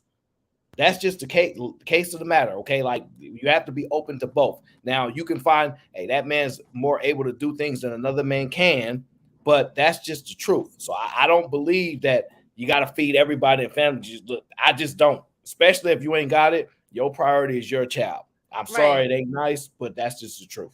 No, but see, here's the thing with that particular story. When you were a child, I'm sure, and everybody can relate, put a 1 in the chat. Your mother would tell you all the time, don't you open that candy if you ain't sharing it with everybody. And if you did open that candy, you didn't want to share it with everybody, what happened? Usually a fight broke out. It was some trauma going down. These are the facts. So, there's things that legally we're responsible to do. And there's a thing, and there are the things that morally we should do just because. It's normal decency. So I don't disagree with that, but I'm telling you this. It's easier for when that's a man's role. Like, I'm just telling you, like, historically, women have not been told that they need to go and provide for their kid and then feed every other kid in the home. Now, there are some women that might could do that, but there's not a societal standard is that that's something that they should be doing. Because when it comes to requiring them to do the same thing that a man would do, they go quick back and say, this feminine stuff, I'm not down with that. I like these gender roles. We just wanted to have more money to buy the stuff that we wanted, and y'all not control us less. But we still want men to do the societal standards on men. We don't want that placed on us. So, But Aaron, that's not true. It's not true. No. Stepmothers. No, we're not talking about stepmothers. They not. You're right about a stepmother. This is not about stepmothers and stepfathers. This is you dealing with children that ain't yours, and you feeding them, and you not with the dad. That's not a common thing. That's extremely rare. It's more common. Go ahead.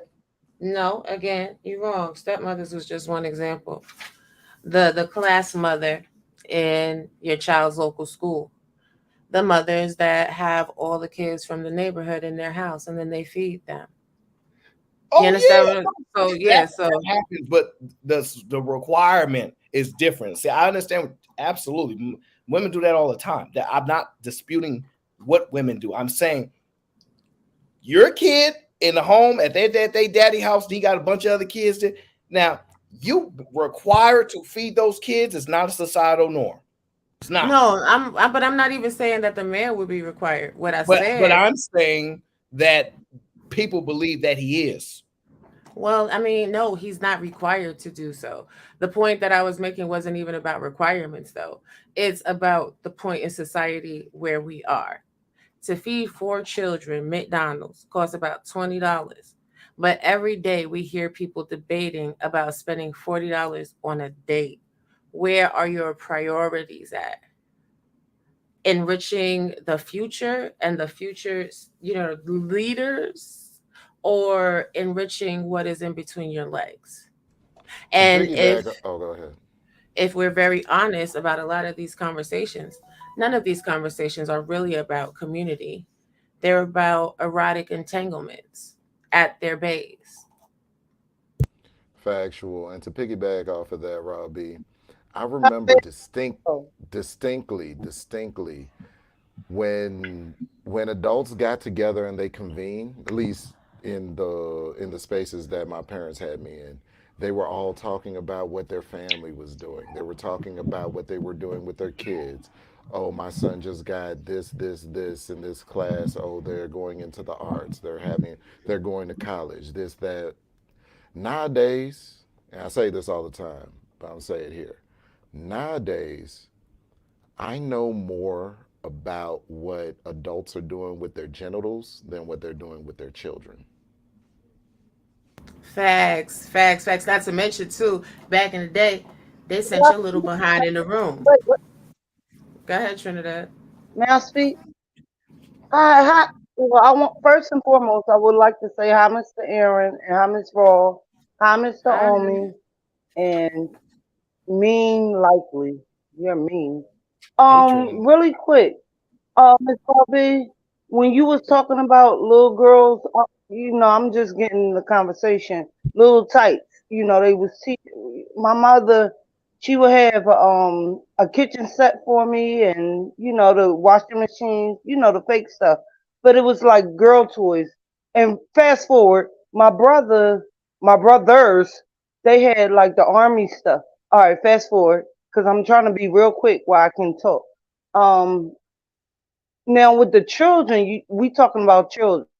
So I agree with you guys, but however, even in the summer, like the neighborhood I'm in, we have like summer programs where you donate, like you give the children sandwiches and healthy stuff. And I'm gonna piggyback off of you guys because Mr. Likely he ready to attack me. You gotta relax. I'm not trying to attack you. You could talk as much as you want. Leave him alone. Leave him alone. Leave him alone. Leave him alone. Leave him alone. Leave him alone. I think you I just want to want to say talk to me more, but Go ahead on a and high. talk, Trinidad. You fine. Go ahead and talk. no, he's mean. But for the children, like in the summertime, you have the summer program. So, well, where I'm in Philly. So, school starts September the 5th. However, my bad. However, I'm just trying to tell you guys that, the kids, they be deprived of, hungriness. So we have to feed them. So we feed them. And, we make sure they have their clothing and their, getting ready for school, like backpacks and like y'all don't know, 22nd in Lehigh, y'all don't know about that. But it's like wherever you guys are at, we all have like charities. We have charities where you give school supplies and the book packs and stuff like that. But I want to piggyback off of what y'all said because I'm trying to like rush it. But I'm listening to your conversation. I'm listening.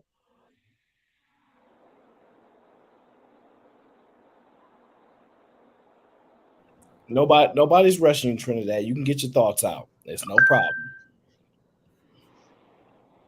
Oh, okay. So mainly, like when the kids go to school and everything, they get nervous. You have some children that are nervous to go first day of class. Y'all know first day of class, first day of school.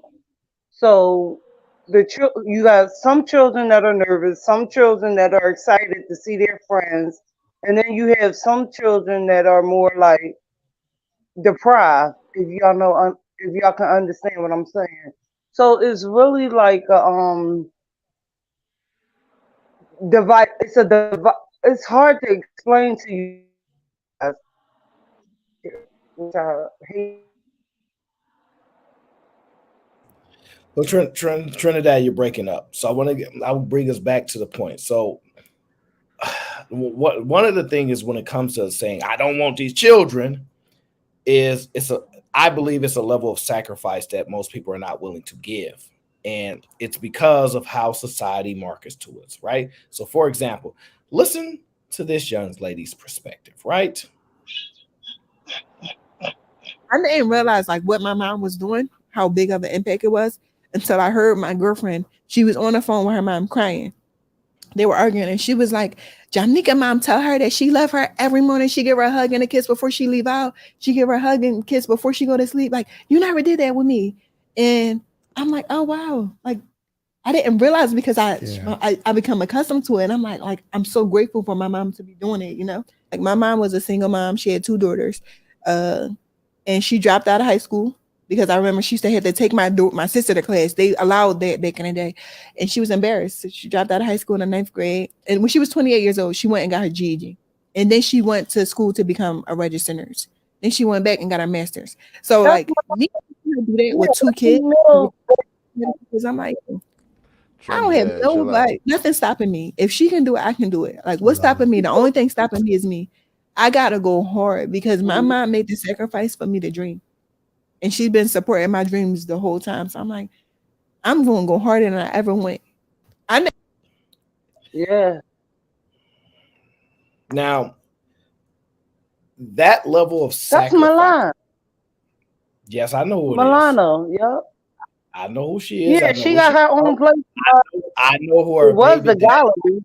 Yes, I know. I'm quite familiar. Yeah. Yeah. Oh, I okay. know. I know. But the thing is, there's a level of sacrifice when it comes to being a mother.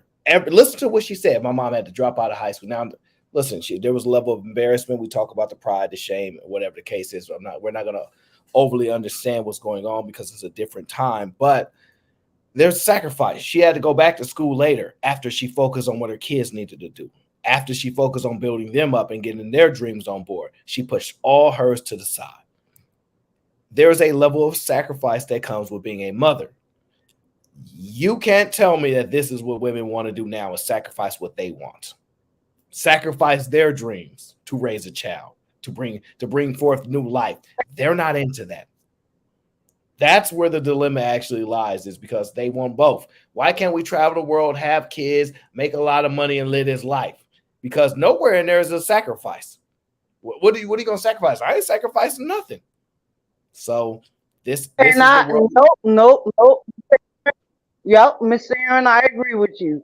As soon as your baby come out of you, as a woman, as a mother, you sacrifice your life. You don't sleep regularly no more. Everything, your life changes. I'm gonna be honest, and Miss Valby can attest to this. Once you have a child, Facts. your life.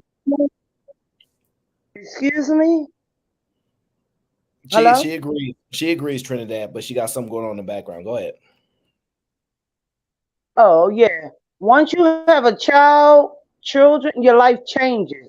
It's not all about you anymore. It never is not about you. Your life, I can't speak for you guys, you men. I can't speak for y'all, but I can only speak for women. Your life changes. You don't sleep regularly like you used to. You know, you breastfeeding. It's just, and Mr. Lee laughing like it's a joke. It's not a joke. This is life. When you bring a child, when you bring in a People in the human chat, yo, being, stop trying to follow me. Stop trying to bully me, please. no, you bullying me, so I'm gonna get you back always. So, anywho, what I'm trying to say is your life changes once you bring that human being out of you.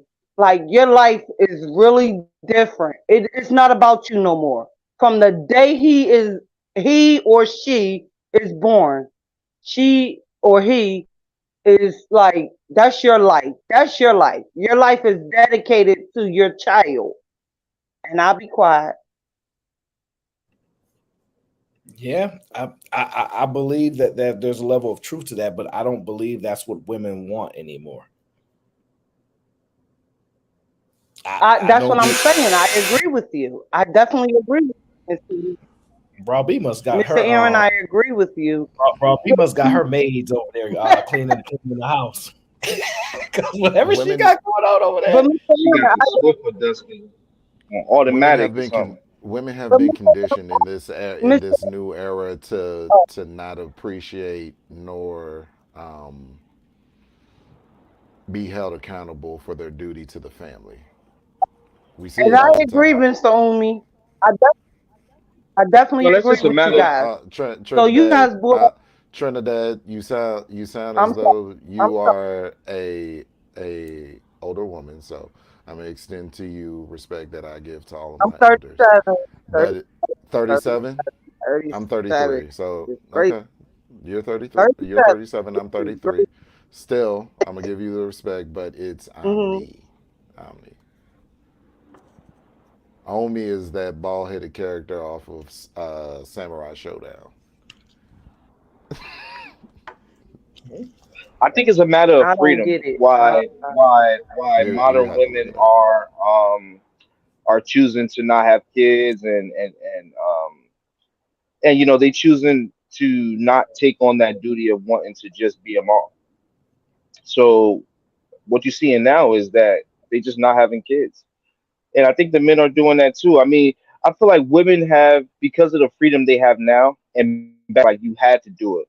And to be honest, I think it was a lot of unhappy women back then in the past because of the fact that when I think of a human being, I think of something that is intelligent and wants to thrive and has goals and wants to actually create and have its own life. So I feel like women back then didn't have that kind of power. Like let's say like back in the day when they couldn't even vote or uh shit, let alone have a job. And now that they do, we kind of just seeing them exude that freedom, and show their real selves, instead of just like, oh, this for survival.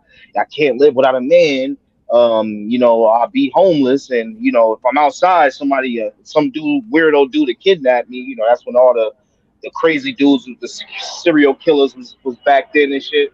So I just think it's women just exercising their freedom.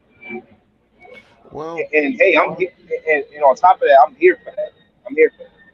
well, I dig what you're saying, Lee, and I do like the fact that women have their freedom. I'm not gonna act like they don't.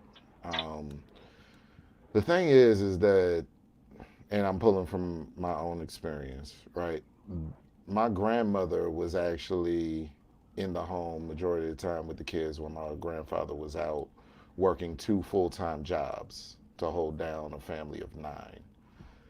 And my grandmother later on in life got her degree actually with her daughter, my aunt. You know what I'm saying? She got her degree and then she stepped a foot out the door into the workforce and said, "This shit ain't for me," and Right. went back home to be taken care of by my grandfather and took care of him until his dying day because he contracted Alzheimer's. But they had two pensions. They had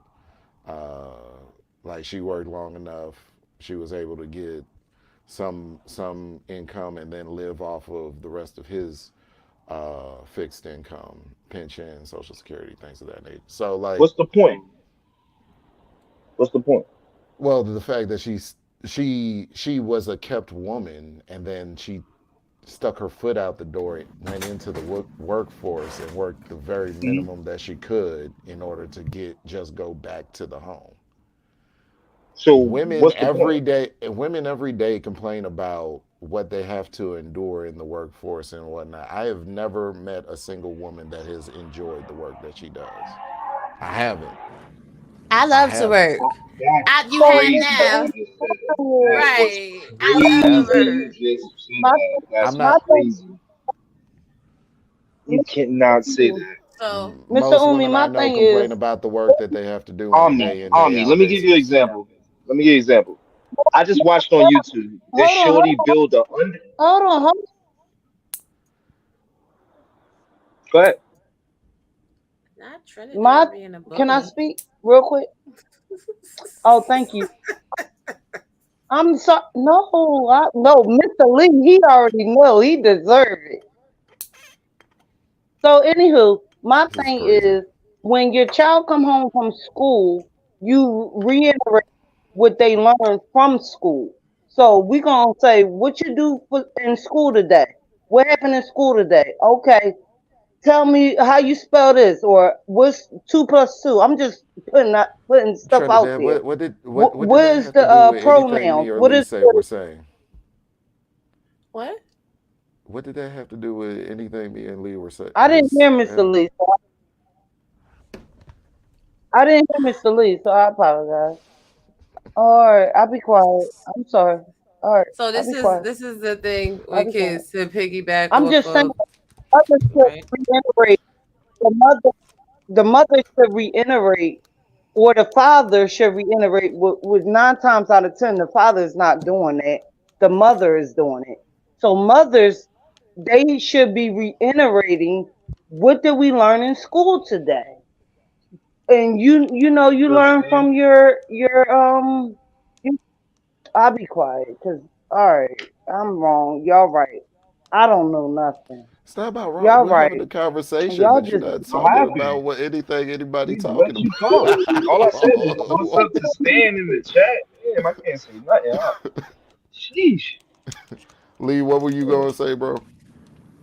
I mean, I feel like we were talking about like why are women choosing to not have kids or trying to find an alternate route to still being able to live and have a baby or just choosing not to do it. Overall, we do see like the birth rates declining, and also we see marriage rates declining. And again, I just think it's about women's freedom. That's kind of what I was kind of getting into right there. Just jumping off what Aaron was talking about. So here's the Uh, thing can I with, jump in real quick? What you said there, Lee? Thinking about that, I think it has something to do with a little bit of the selfishness of us as individuals, and also it costs money. It costs to raise a child. It may not cost a lot, but it still costs. And some people are, well, tying in together what I said with selfishness. Well, I can spend all my money on me and do whatever I want to with all of my time, or have to focus some of my time and attention and resources on somebody else. I think some selfishness is also involved, but how some people are going nowadays. so this is really the thing. I'm gonna need y'all to stop it. Stop it. Get some help. You shouldn't have any children until you are ready to have children. I would much rather someone know themselves well enough to say, I do not have the capability to pour into a human being in the way I need to, and then be proactive in their erotic activities to ensure that they do not have children. I'm going to tell y'all, and I've been being a little more personal with y'all. Y'all that have been catching my lives on my channel, y'all know what it's hitting for. But when I was young, I graduated high school at 16 years old. Everybody and their mother was trying to push me to have kids. Oh, when you gonna have some kids? Oh, when you gonna have some kids? Oh, you hate kids. Oh, you never want kids. Meanwhile, the whole entire time, I'm like, shit, it's not the time to have no kids, because at the end of the day, I cannot afford to take care of no kids. And I really don't understand a lot of people in society. Kudos to all of the younger generation that is taking their time, getting their life together, getting their campaign on track before they bring along people to drag through the muck and the mire. Now, if I would listen to people on social media, I'm telling you for a fact, I had children at advanced maternal age. I had hit the wall. That's what they said. Meanwhile, back at the ranch, my children are good. I completed several courses of study: nursing, culinary, lived my best life, clubbed it up, traveled. So it's nothing to sit in the house every day with my kids because I already lived. Young people need to live, because once you have kids, you're not living for yourself anymore.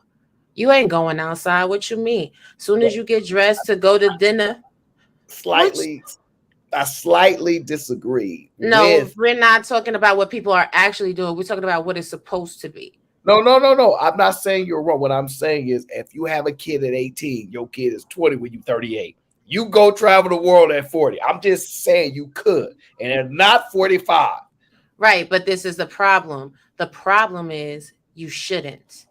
I never said you should, but I'm just saying you still young enough to go and travel. I'm just saying if you start young. I'm not telling you to do it, but if you did, you could travel. You're absolutely right. You could travel at 38. But meanwhile, in between 20 to 38, your heart is full of resentment. That might be true. You're growing It up. sounds like it sounds like you're talking about a situation where a woman is raising a child by herself. There's no scenario where this is two people coming together and raising a child as a family. That's your Thinking inference. about the way that That's you're your the inferences that you're giving, and it's sounding like it's a woman with no outside help from the father. No, that's your confirmation bias. That's your inference, and that's how you choose to listen. Please try to actively listen, because I said young people. Fathers nor mothers can effectively raise children when they have not lived their life. It can be done half-assed. It can be done haphazardly, I mean, but evidenced by, wait a you got minute, to be honest. hold Though. on, unlikely, evidenced by the current state of the community. 99.9% of people that are ages 32 to 55 were raised by people that were in between the ages of 16 and 18 when they had them. So are you really shocked at the declination of the society and the community? Because I'm not.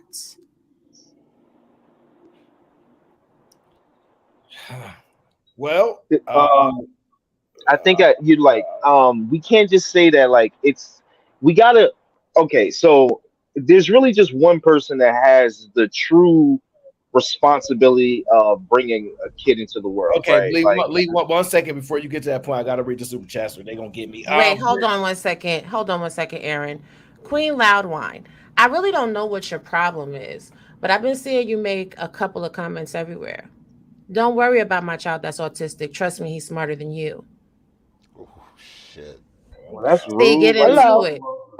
Get into it. Don't you Exactly. have to bring up my How children? I knew you saw that. How I just knew you saw that, but I wasn't gonna say nothing. I Yeah, just knew you saw that. I've been trying to chill, and I am gonna chill, and I'm gonna rest in my femininity. You know, it's the ridiculous ones that gotta put on a pound of makeup. It's the ridiculous ones whose skin and their face look 20 shades lighter than the skin on their chest. Love, your mother didn't raise you right.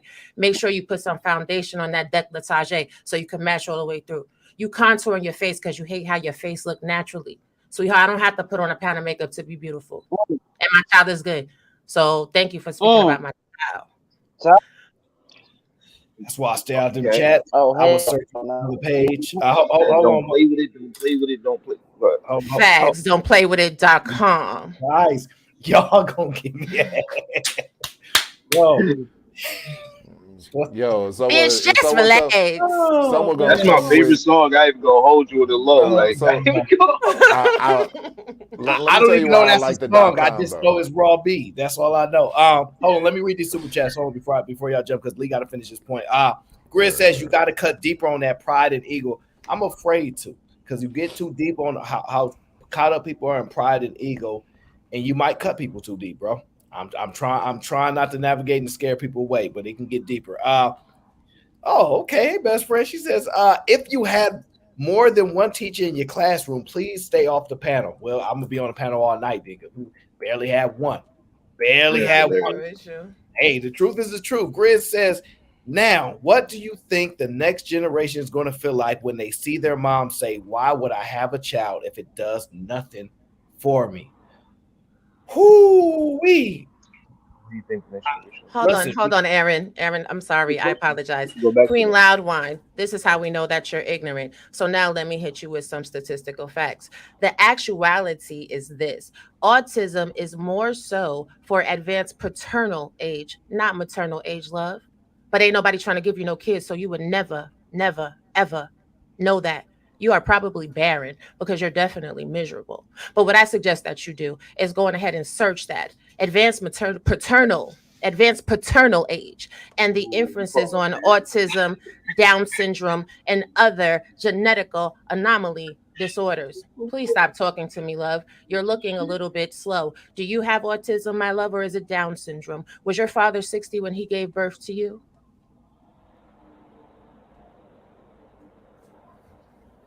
I just want to say there's some fine ass people out here tonight in the heart of Manhattan. It is some fine ass. I'm gonna try to turn my camera ever so slightly, and I ain't gonna say nothing. If you see it, you see it. All right, brother. This guy. Shout out to Irvin Reed. What up? He says, "Cat, if this be true, why are these lovely ladies having multiple baby daddies? Because we living in a different time now. And they running up the numbers." Because Grizz multiple says, checks are better than one. oh yeah, that lady that had the 6 baby. Yeah, I remember that one.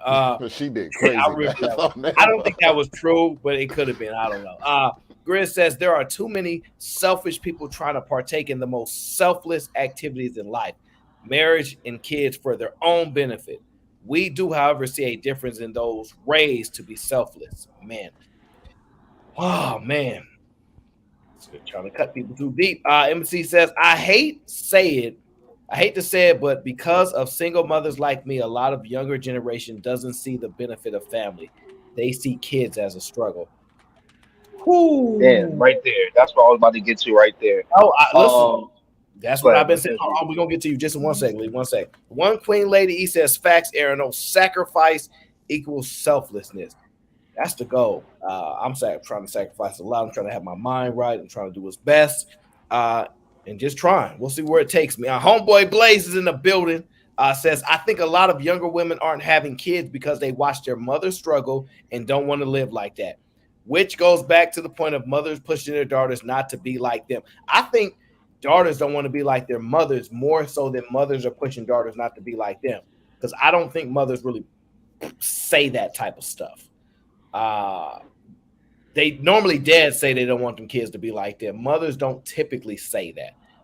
But the daughters don't want to be like their mothers. I agree with that 100%. Lauren Max says, shout out to Raw B. Don't play about the kids. YouTube never that deep typewriter.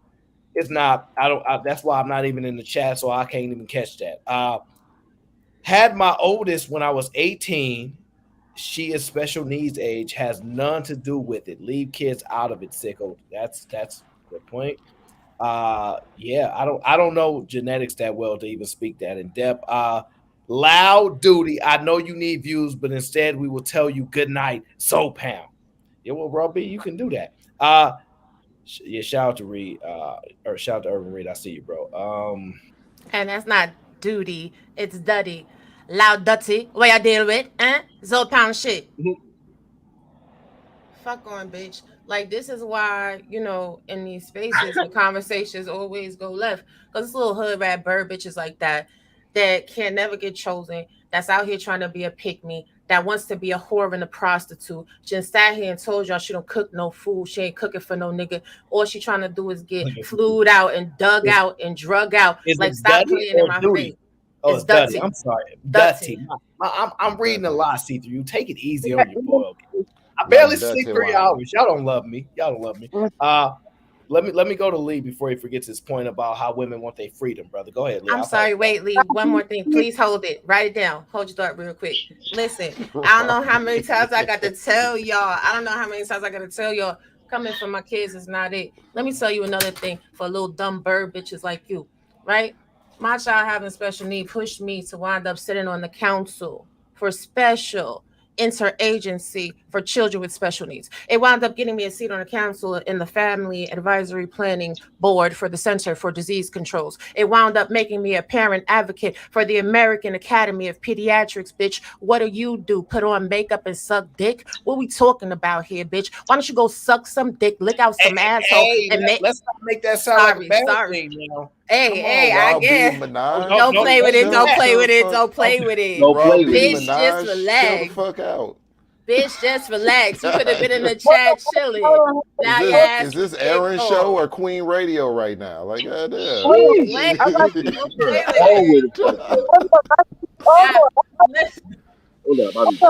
I got Miss Raw B. Hold on, Miss Raw B. Hold on. I got this for you, Miss Raw B.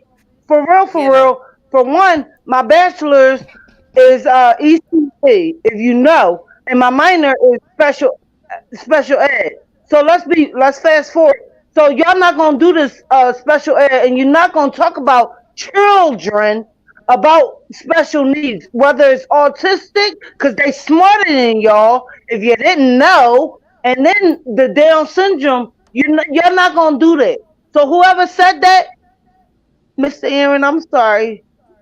Oh, And I'm not gonna say the word, but for all of F y'all, you, F right? you, And facts. F And for all you, facts, don't even because Yeah, you give because them ain't we any gonna gotta do talk credit. that. about. Because them children, they smart. They are very smart. And now I'm getting, see, I get passionate with children. No, you're not You gonna get do blood that. pressure. Whether it's with Miss Raw B child, you're not gonna do that. It could be anybody's child. I don't Trinidad, play that Trinidad, game. I don't. I Trinidad, do not. Trinidad, Trinidad, Trinidad. Let's pull it back in because No, maybe I we're gonna got get hype. My Trinidad, Trinidad, Trinidad, Well, baby. We're let's not get gonna back to the give them. conversation. Let's get back We're to the. not gonna I give mean, them yeah. that. We're not gonna give them that type of energy because at the end of the I don't day, play about children. I I don't know play about Trinidad. children. So I whoever know said it, I don't play. I don't Trinidad, play. Trinidad. They already going. They already going. I don't But play. this is the thing. We talking about sacrifice, and you got people When in the she chat ain't talking bold enough about to come up, or he, right. I But don't give a at the hoot. I don't. You don't play mess. with nobody's child. You don't. I'm sorry. So I'm sorry, Mr. that's Aaron. I get but see, passionate when it comes to children. Trinidad, take a deep breath. But you see, it's people like that that'll be saying, "Oh, it's about attention." I'm tired. Meanwhile, we just got through talking about sacrifice. You know how much sacrifice it takes to fight for children that have special needs to make sure they have all their therapy and everything they need. My child has I a know Toby to get Dynavox. Wait, Trinidad, hold on. Trinidad, hold on. and My I son bet. has okay.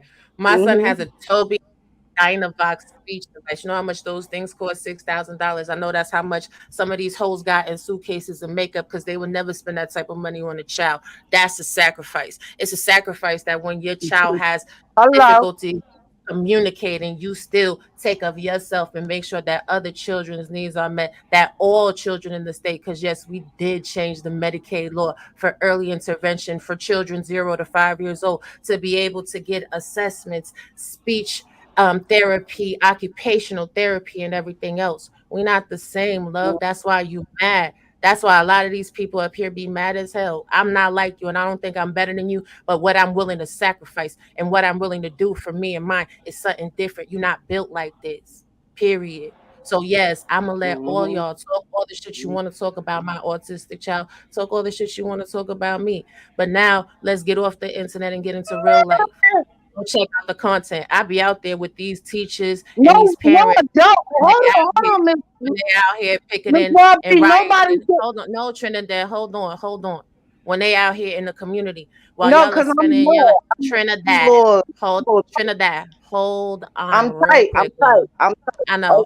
Hold on Okay. real quick. Okay. Okay. Hold on while you over here and you be on social media every day trying to catch a man, trying to catch a woman, worrying about what makes a relationship. I don't need that type of education, love. I already have it. I know what it takes to be an adult. Nobody has to teach me the art of adulting. When people are sitting here all day on social media, wasting time and talking shit, I'm in the community getting things done. So you right, I'm gonna be ugly, I'm gonna be fat, I'm gonna be stupid, I'm gonna be whatever the fuck it is that you want me to be. And then we're gonna get into real life. We're not even talking about bank accounts. We ain't even talking about residence because I seen your house too, shorty. Your house is fucking disgusting. Get that shit together. Your shit looks fucking raggedy. It looks like you bought everything from Walmart, not even IKEA. Stop playing with me, fam. Let me be quiet. I'll get the really airing bitches out. And I've been chilly. Let me be quiet. But what I want to say is, no adult should be talking about a child, cause that make you childish. You dummy. Whoever made that statement, I don't give a hoot. Like I said, no adult should be talking about a child like that. You got me. I'll be quiet. I'll be quiet. I'm quiet. So look, just speaking to the point that I Raw want to B hear made Mr. when Lee. she was saying how younger people are choosing to not have kids and they're actually smartening up. I think is because the dude hit it right on the nail when he said it's because basically you see your parents struggling and you like I don't want to have that life no more. And we kind of just seeing a transition from where they literally went into these neighborhoods and kind of encourage women to kick the men out the house and become single moms so they can get all these benefits. So at one point, believe it or not, a lot of What? kids, a lot of us were just babies created so moms could be able to survive, you know, and it was a whole culture of this in our community, in these poor communities. Let's just say that, right? So that right there is starting to diminish, and that's what we're seeing. We're seeing that transition of now, um, the youth is like they like, all right, I'll have sex, I'll do this, but I'm gonna make sure I keep a condom on. I'm gonna make sure that I got a plan B, which is very easy to get. I'm gonna make sure I do things because I know having a baby is struggle. So I'm I'm like that right there alone gives me hope because um it's hard for somebody to say, yo, damn, maybe I shouldn't have existed. You know what I'm saying? But in reality, a lot of us was just like created just because like if you struggle through life, like I heard this dude Ruthless talking on Jay Prince channel, and he was talking about how at like 10 years old he had to uh provide for the house of 9 kids, like telling his story, and I was just thinking like, damn, like at 10 years old, why you gotta go through that, and it's those type of kids that were just created for selfish reasons, and that right there is stopping it. I'm just so proud that's happening. That right there give me the most hope because it's up to the women. As much as we want to say, yo, the man got to do this and the man got to have sex with you for it to happen. As much as we want to say that, there's always going to be some pookie, like y'all said, that will have sex with a woman, do it without a condom. And usually it's the dumbest dudes that do that. It's not the smart guy that's about to go to college or that's about to become a plumber or electrician that's going to go ahead and mess his life up by doing that. It's the dummies. And it's always going to be dummies. So it's, seeing that the women now are looking at it and being like, nah, that's not the right move.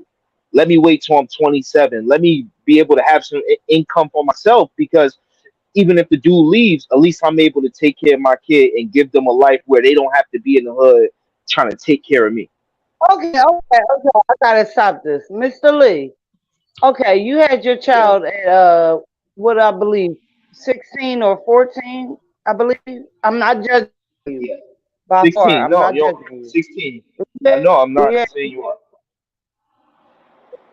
So, so what was just preaching? I have to find you contradictory because we're gonna have this little argument. I guess it's called. I don't want you yelling at me because you're mean. However, what I want to say to you is, you talking about the mom always get like y'all talk this all the time that you handed. That's how y'all say it. You're handed government assistance, which is not the case. However, you have a child, and I don't want to bring it to you, but I want to explain it to you. Just you have a child, just know that your child is taken care of. Were you there? Because you look like you're in Miami, like you said you are, and you're from New Jersey. So we're like, I'm not trying to get impersonal, but however, clearly you're not in your child's life. Like that, let's be real. If you want to be real, and I'm not judging you by far. I'm not. I don't know your situation, so I'm gonna leave that alone. But I I think wanna hear you don't your know my like situation. Like, okay.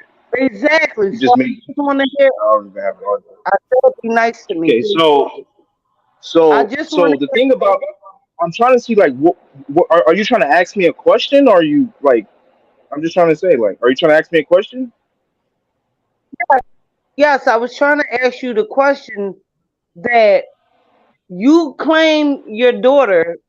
I don't know how old she is because I don't know how old you are, but you had her at a young age. Were you in her life? Are you doing things for her till this day? It's not my business. It's nobody's business. What I'm saying to you, you living a good life. I see it. You treat your cat. You have a cat. You treat your cat better than you do her. I already see. I already know it. But that's none of my business. But however, I'm asking you because of what you just said. Hold on. I'm not degrading you. You're a good looking man. You're a nice man. Well, you're not nice, you mean.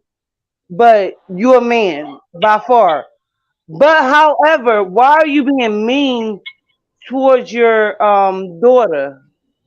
Well, I wouldn't say mean. I wouldn't say mean. I would say,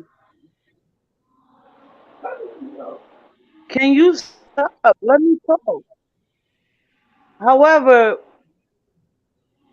listen, go ahead. Just answer the question, please. No, you talking. So go ahead, Aaron. I know. Shut up.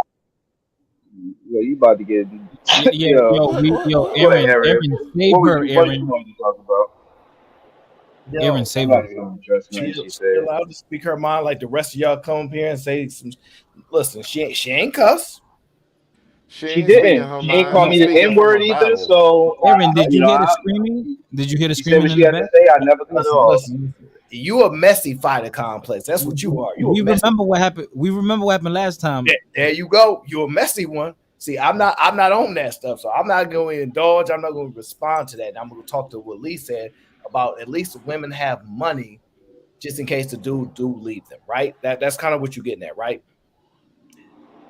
That don't mean nothing because what I'm finding is that even women with money don't want children. So they even if they have enough money to take care of kids, it ain't enough to them. Well, that wasn't my whole point. My whole point was that as well. They want to live their lives, and then there's more incentive to live your life. You know, the incentives have changed. Like back then, having a family, you could use your kids to help you around the house and things like that. But now you don't need those things anymore. Like I remember, oh my God, I used to hate it going to the laundromat. I know probably all of us did this. Going to the laundromat with your mom all the time. That shit used to be so annoying. But I don't have to do that no more. Like nobody really has to do that no more. Everybody got a washer and dryer, in their house. And then I remember like having my mom making me always wash the dishes and sweep the floor. Now I got a robot in the house that sweeps the floor and mops it. Got a washer, got a dishwasher. So it's like the incentive of having a kid has diminished, and the incentive of going out there and living your life, and again back to people being agnostic, living your life because YOLO, like they coined that phrase about 10 years ago, but that phrase really lived on, and now people like, yo, really, damn, you really only live once. You know what I mean? Like, so let me do what I Yeah, gotta do. Let me try to unlikely. Unlikely. You made a great point that the youth they take it more serious now. Back then, having a kid or free willy nilly, but now it's true. I see a lot of people my age childless because they say no. We have more control over our bodies.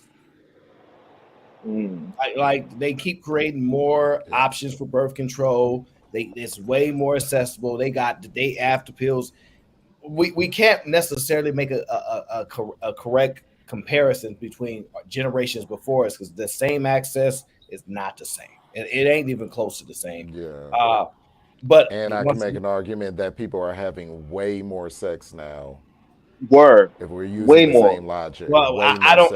I don't know how to quantify that, so I can't make Open, an argument. open Twitter. Yeah, but that's not a quant. Omni, we have more distractions now though, so maybe that's not true. We have way more distractions now. Internet, pornography, activities. Like there's so many things to do now. We're distracted. We don't even have natural human interaction anymore like we did before. So that's Right. why back then you would see a family with So 20 kids. It's 20 about kids. fighter, God damn. and Omni. You think that women and men who are able to be sexually active and have had sexual partners who they were not in serious relationships with are being more sexually chaste or not choosing to have sex because they have their device, they have other things to distract them? I'm there No. for conversation with me. I look. All I know is back in the olden days, whenever a baby popped up, a wedding was mandatory. There were shotgun weddings. all right, guys. The If you OG People like are parent. it, having way more sex now. because the father isn't in the home So guarding his daughter's honor. People are having way more sex now. There's way too much so access. I don't know. Problem, you listen I don't know, Omni. wrong.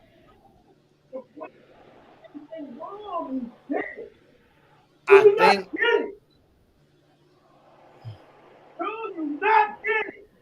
Run. You right, I'm wrong. Okay. Just run. Don't fight back.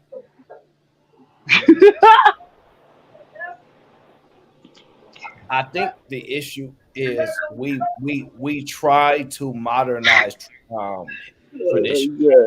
We try to hold on to the things we like in the past and mix it with some of the things we like futuristically in modern times and think that they don't conflict with one another. And I think that's the biggest problem that we have. What is a woman of honor, Omni? A woman of honor? Yeah, because you said like protect his daughter's honor. What does Yeah. that mean? Now, Well, in the traditional sense, the woman's honor would be her being chaste, being a woman of virtue, a woman that is her value is being protected, and then because in marriage, right, the reason why the father gives away his daughter to the groom is due to a changing of the guard. Now the groom has to uphold the father's responsibility. So it's always having a man to look after you instead of just a man. It's a system in place to always have a man look after a woman of value instead of the alternative is she's out here on her own and she's for the streets. I'm gonna say good night, y'all. Let me go. Back to the Oaosphere. I will see y'all on September 1st. Guys, make sure you guys go to don'tplaywithit.com. Sign up for the mailing list. We're gonna have newsletters and stuff going on. And all And don't that be good flooding stuff. my email now. Listen, I ain't gonna flood your email. I don't even like those type of emails. I'm gonna be emailing y'all when we got giveaways. You know what I'm saying? Money, money, money, money, money, money, money, bitch. But let me Oh Lord. let me go. Oh I love Lord. y'all. Thank you for coming through. I appreciate it. No problem. Bye. Good night. Trinidad, your connection is sounding bad, darling. Oh Lord. I just don't see this Can you changing. hear me now? Yeah, okay, I hear you. Go ahead, Trinidad. Y'all talking about you guys were talking about birth control. Well, So what you there's think more. the appropriate is? Well, Hello? there's more options for birth control compared to what our the generations before us had. So it's just not the same options. So I don't necessarily I hold was, previous generations to the same standard and options that exist now. We've evolved, we changed, more options. Lee was talking about how like he kind of messy, but he get a little robot to clean after him, and then Gramps didn't really have those options, and so sometimes it builds a level of character. The Omni speaks to the chasteness and certain things of women and their honor. I talk a lot about the fact that women lack honor, and maybe because someone didn't instill it in them or whatnot, but it's not common anymore. So it is what it is. Uh, and the level of freedom.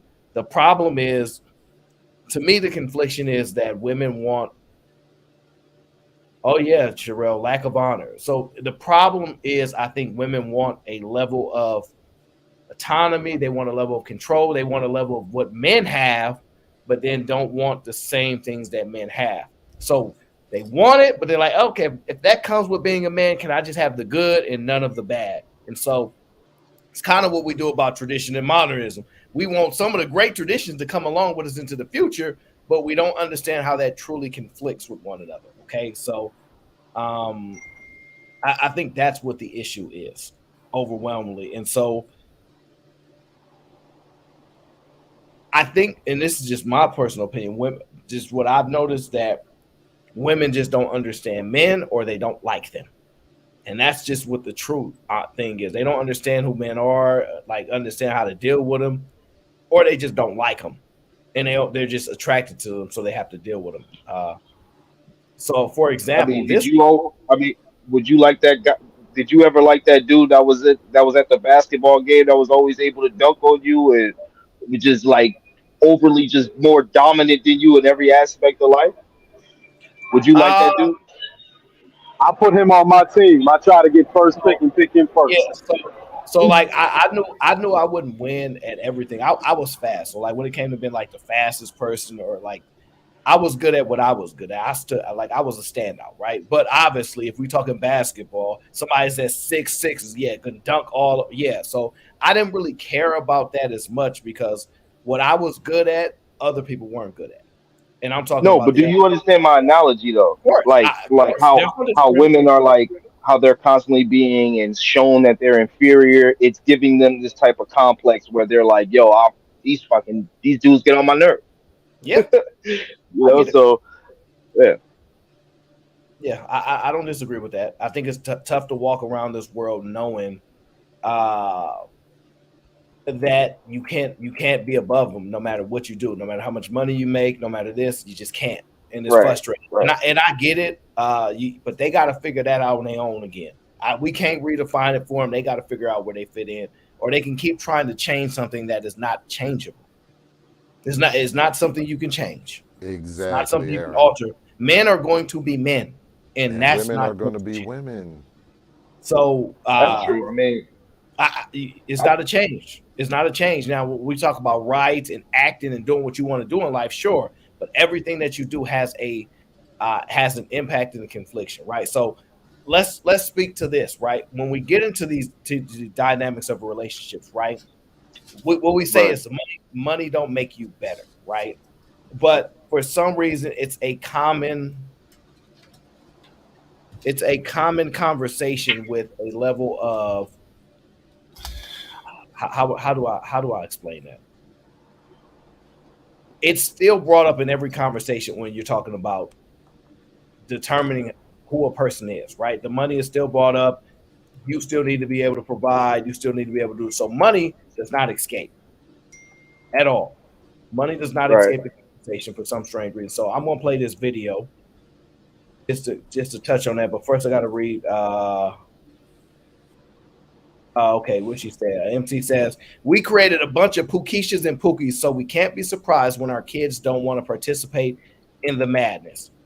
Well, I'm not shocked about that. At some point in time, shout out to Zoe, people knew how to raise good mothers within a family and society. What's missing today that was obvious back then? Less options, more travel, more access, More more access. independence, more Just data, more. more perspective, more freedom. Lamar Black says Mhm. it's all just nature way of population control.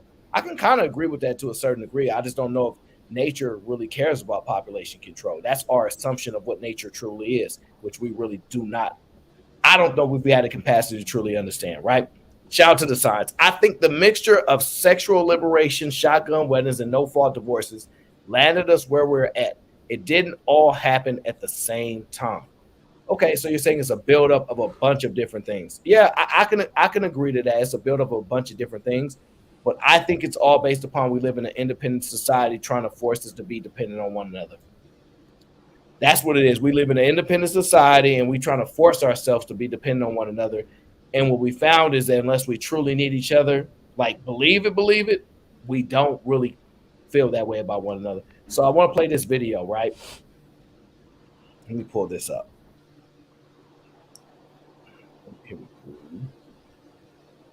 Oh, that's here we go. There we go. If you made 100K, how much do you want your man to make? I personally struggle with this because I currently am at that mark in my life where I make that much. So it's just like, I don't want to be the breadwinner. So she says she struggled with this conversation, right? So in the sense of she's struggling with the conversation because she's currently making that much money and she doesn't want to be the breadwinner. She doesn't want to be the breadwinner. Now the question is, why not? Family, because I don't want to be reliant on, but I want it to be a mutual ground. So It's because she does not want to be reliant on, but she wants it to be mutual ground. Listening to how women create these thoughts and beliefs and everything is always interesting to me. So, if your man was bringing 60K to the table, would that be okay with you? I mean, yes, but in the aspect of like I would match it. So like say I make more. I would say, okay, you make 60, I'll make it in the perspective that I make 60 and then the remainder will be mine. So then I'll match it 50-50 as to what they're contributing. And then the remainder will be toward like personal savings. So like if I wanted a car or a boat or That's whatever. like not intertwined in the relationship. Exactly. So I'd match it like eye to eye because I don't want it to be unfair. Did 'Cause you she's just never hear what gonna she get just married. said? She's never Did you gonna just get hear? married.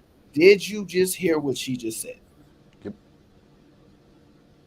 But see, this is why it's important to have conversations. This is why it's important to listen to people, right? Because a lot of times we're like, what you said, women don't make sense. And so you need another woman to say it, and another woman to say it, and another woman to say it, and then you go, oh, this is ultimately what y'all been trying to say. It's just you haven't said it that way. Did you if she make 100K and her man makes 60, she gonna give the 60 to match him and the 40 just for her. Now B Rose says, nah, it makes sense to me. So why does that make sense to you, B Rose? Because honestly, why do you think that's okay to do? That's mind-boggling to me, but it's not uncommon, right? Because once again, what is it about how women view men? I just don't understand it. They don't know who men are. They don't know what a man is. They make bad comparisons. Like my grandfather, somebody, well, you can't be with your grandfather. We would love to compare you to Alicia Keys or you to Beyonce, but you ain't them. So why do people do that?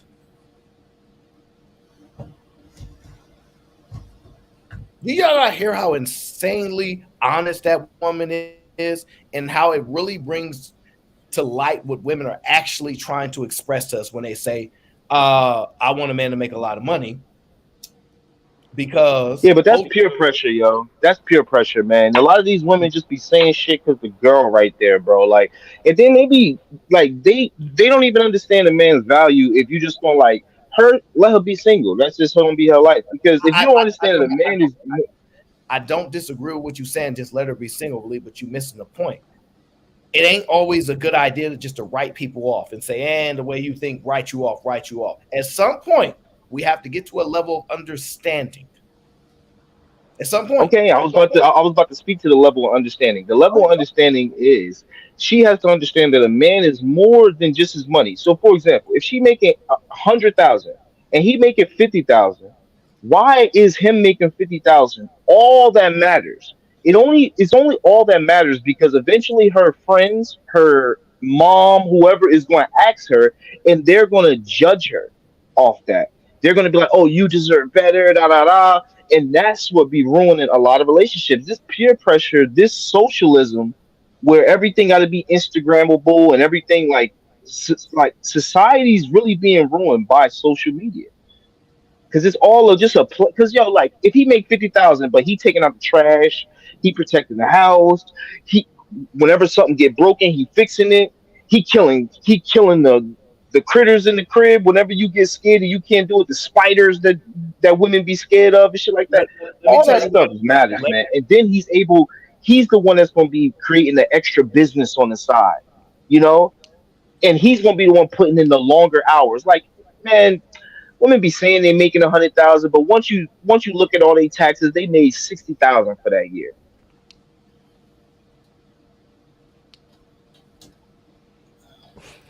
Listen. Let's say she bags a dude that actually makes more than her. And let's say substantially more, like twice, 1.5 times as much as she makes, so like 200,000, quarter million. You think she's still cool with this quote unquote 50-50? Or is he expected to pay everything and then she just pockets whatever she makes anyway? With that logic that you just saw. Wait, say that again. Say that again. What you say? Let's What'd say you the say? roles are reversed. Like she Okay. said, the man makes 60, right? And she hmm makes 100. hmm If that man suddenly made 250,000, you think she's still cool with the 50-50 deal? Or now all of a sudden I ain't say he got 50 to cover You everything? was reading my mind too. I mean, I was like, well, You what think, can we do the math where a situation where say just like how and you she gave pockets, 250 and to then she 100. pockets all of her money. Hold up, but I never What said is the anything math about breakdown for 250 to 50-50. 100? I never said anything about 50-50. Honestly, this 50-50 No, thing no, is she nonsense. did. No, It was in the who? video. The Oh, video. Shorty in the video well, said 50-50. she said she want to go 50-50? She wanted to go 50-50 so long as he's putting in a 50%. But I'm saying if the roles were reversed and he Right. all of a sudden makes more money than her, you Oh, think would she's she still cool want with to the, still play the would she, 50-50? or That's what he I'm I got trying to to mean, figure pay, out the or math he to got that. to cover I don't all think it. expenses all I of a mean, look, sudden, I don't think that and she nobody should pockets ever. whatever she makes. She pockets all of it herself. What do you think Well, is most if likely? she, Nah, he should play. I would play that same game. Okay, well now you got 100, and only bit of my money we touching is 100K, and 150 goes to my pocket. We can play that game, man. He was like, well, you know, there's this nice car, you can afford it, honey. But think about what she said. What goes through her mind to make her think like I should think like that? That's all what you guys should be trying to break. What goes through her mind and go, you know what? That makes sense to me. Why? What about that? society, Okay, what do you mean by society? peer pressure is like life is still like high school. She's gonna get judged by her peers. She's gonna get judged by her peers. They're gonna judge her. Women in the comments when I said he making 50, it was, he making 50. Like like women are gonna judge her. They're gonna attack her, and the relationship's gonna get broken because of that. If you're So saying that peer pressure actually work, how could women be having any children with any broke guys? what do you mean? Because, dude, I'll answer this one. Hold on, I got this one, Eric. I've been the dude that women will be with their friends and pretend not to be interested in you, and then the moment that their friends leave, they'll scoot closer to you. They'll start acting more friendly. That happens. Right. And Aaron, just because peer I'm pressure telling works you one that way happens. doesn't mean it has to work every other way. I definitely feel that No. women are peer pressure, even by men. Like a dude to pull up in a Ferrari and then let her tell her, "Yo, my man making 50,000." What you think, dude in the Ferrari gonna say? Man, you don't deserve that. Yo, you bad as hell. Da, da, da. Everybody judges the dude that makes less. That's why society is doing this, is making it so women gotta like when she's put on the spot like that, she's going to say, I need him to make more than me every time, even if she's cool with just a No, guy no, that no, makes no, that no, no. You missed it. You missed it. I'm not worried about a woman saying I want a man to make more than me. That's fine. That you could argue that society if you want, but that's just like women saying that men are supposed to make more money than them. It actually argues against a lot of their points, right? So the problem is, she said, and if I do make more money than him, right, then Mhm. I'm going to match whatever he matches and put the rest in my pocket. He like that's all me, and then I could just buy whatever I want with that extra money. Do you understand? There's a Okay. unique difference than identifying that I just want a man to make more, but she actually goes into the mindset of why she's saying it. Right, right. So she got a I want to be taken care of mindset, No, right? well, Right? sure, yeah, She she got the doesn't want to be she playing got with. the Yeah. Yeah, Disney mindset, right? Yeah, Disney responsible for all these women thinking they queens and princesses and stuff like that. I get it, but But you know, in it's reality, crazy. I'm not gonna hold you. I ain't got no issue with it. I really don't have no issue with it. That's a preference that a lot of women seem to carry. You know what I mean? But unfortunately, the roles are reversed. You know what I mean? It kind of shows the morals or the standards that a lot of women have for men nowadays. Hey. But if that's how she choose to live her life, Okay. cool. All right, so this is what's been missed. MC says my cousin makes 45K and he takes care of his wife, who doesn't work, and her daughter. Money management is more important than salary, right? Very Well, true. you might Very understand true. that, but that's not what she said. Y'all gotta pay attention. MC says women in real life don't have the 100K standard unless they already make that. That's not true. That's not true at Yeah, all. that's a lie. That's not true. I understand what you Nah, mean.